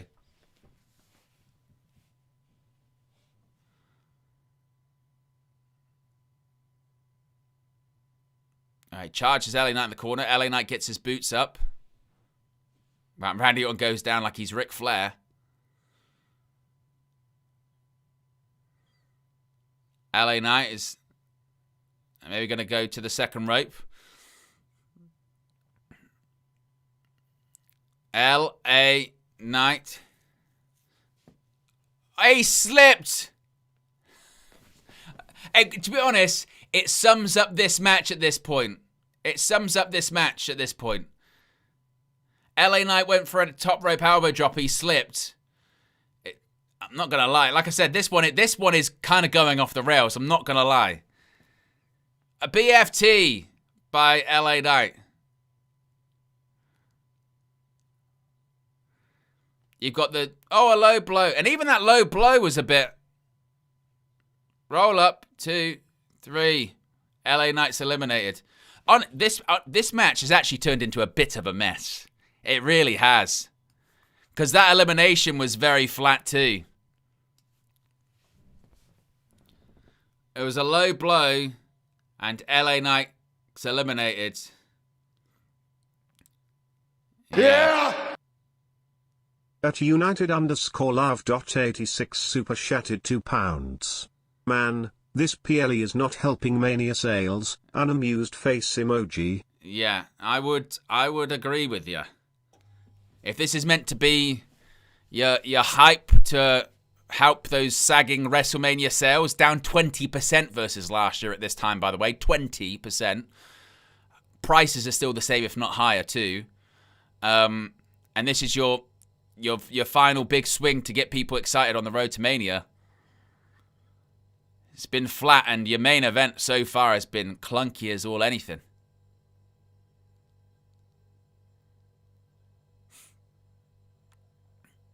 All right, Logan Paul. Go for the right hands. Oh, look at that big slap by Trick Willie again. And there's your kick.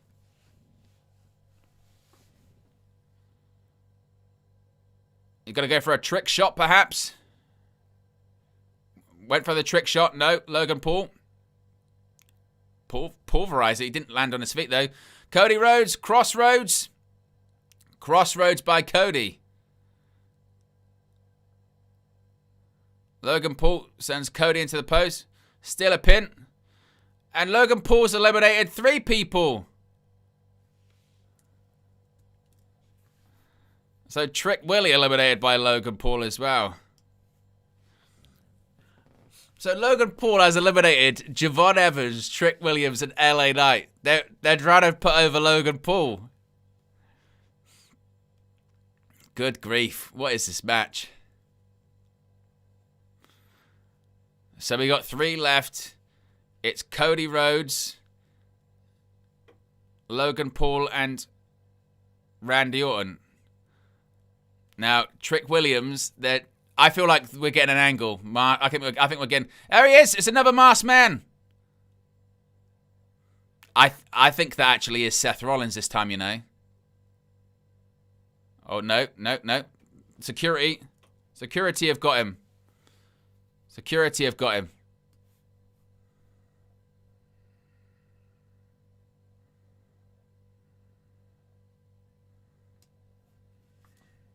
So security actually... It's another one. It's another one. It's another masked person. Oh. So that masked person was a thing. It's going to be someone else, isn't it? Someone else is going to come out, surely.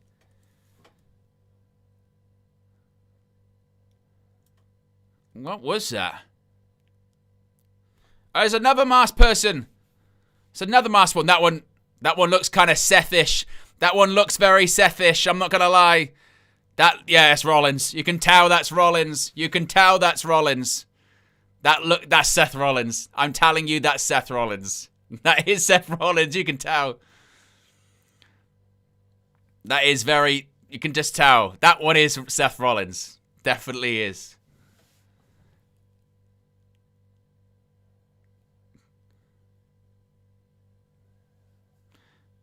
Bear in mind, Seth Rollins wasn't even in... Logan Paul wasn't even in the vision when Seth Rollins did it. Here we go.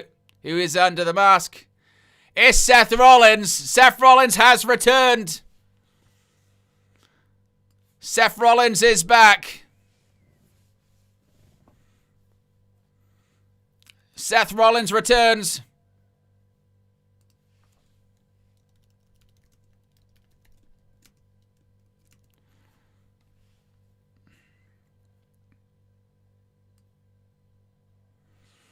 Paul Heyman's going insane.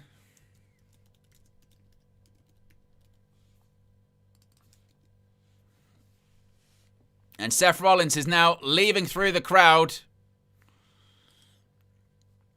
Well, look, the crowd popped for that. At least that's something.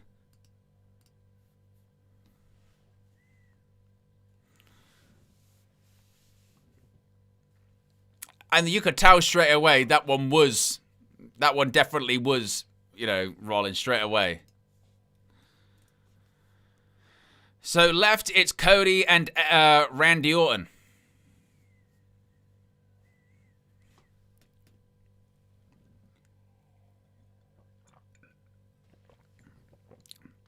Go on, have Randy Orton win. Have Randy Orton win. So Seth Rollins has returned to WWE television. What the hell? Oh, Drew McIntyre. He just hit Cody Rhodes with the WWE Championship. It's true. It's true. The hell? Claymore? No. Now, be good if Randy Orton helped. Why is not Randy Orton helping? The hell is going on? Drew. RKO! RKO! And a crossroads. Crossroads. RKO! Cover! 1, 2, 3. Randy Orton wins! Randy Orton wins! Good! Good! Good! Something different.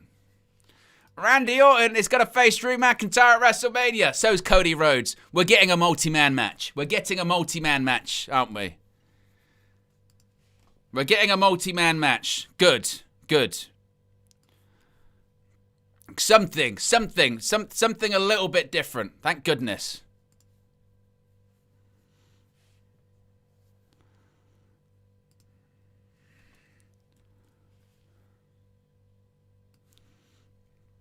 Randy Orton has done what Randy Orton does best. He thought about helping him to his feet. Remember, Cody didn't do that to you when Cody beat you in King of the Ring finals. Good. So, I mean, at least the finish of that match had some stuff. We got last 10 minutes. Seth Rollins' return. Randy Orton winning.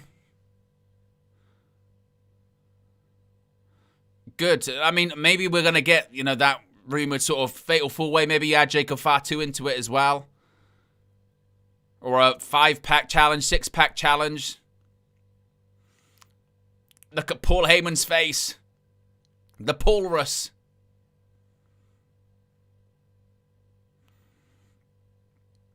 I mean, Cody's still going to get into the match, isn't it? We know that's going to happen. He's going to get into the match.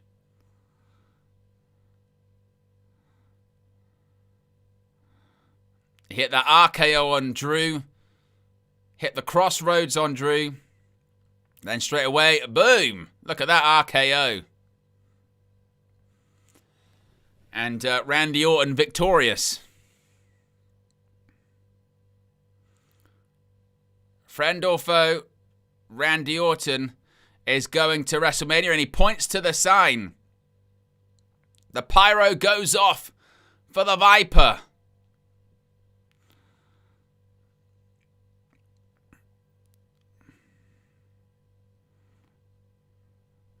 It's within the grasp for Randy Orton.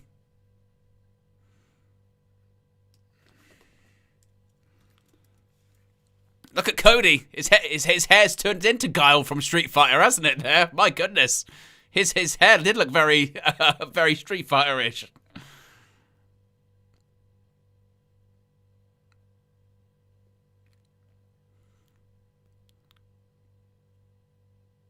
Cody looks distraught.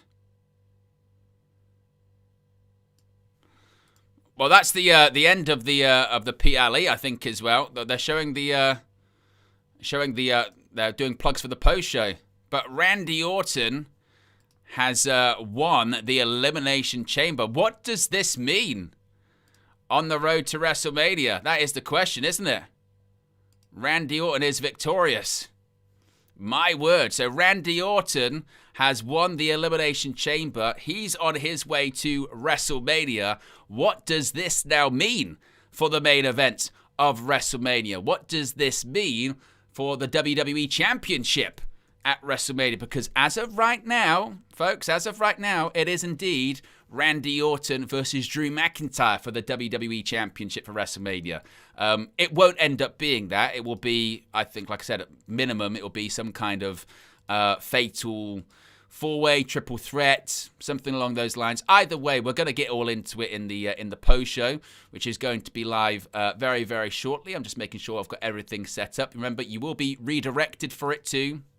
You'll be redirected straight to the post show, so you can we can discuss it all. And there's a lot to discuss. Seth Rollins back on WWE television.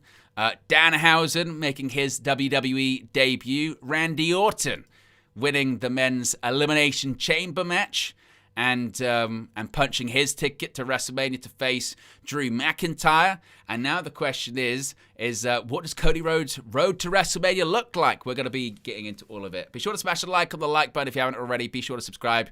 Really appreciate everyone for tuning in. And like I said, we will be back on the post show in just a few seconds. You won't have to go anywhere. Appreciate everyone, as always, for tuning in. Peace.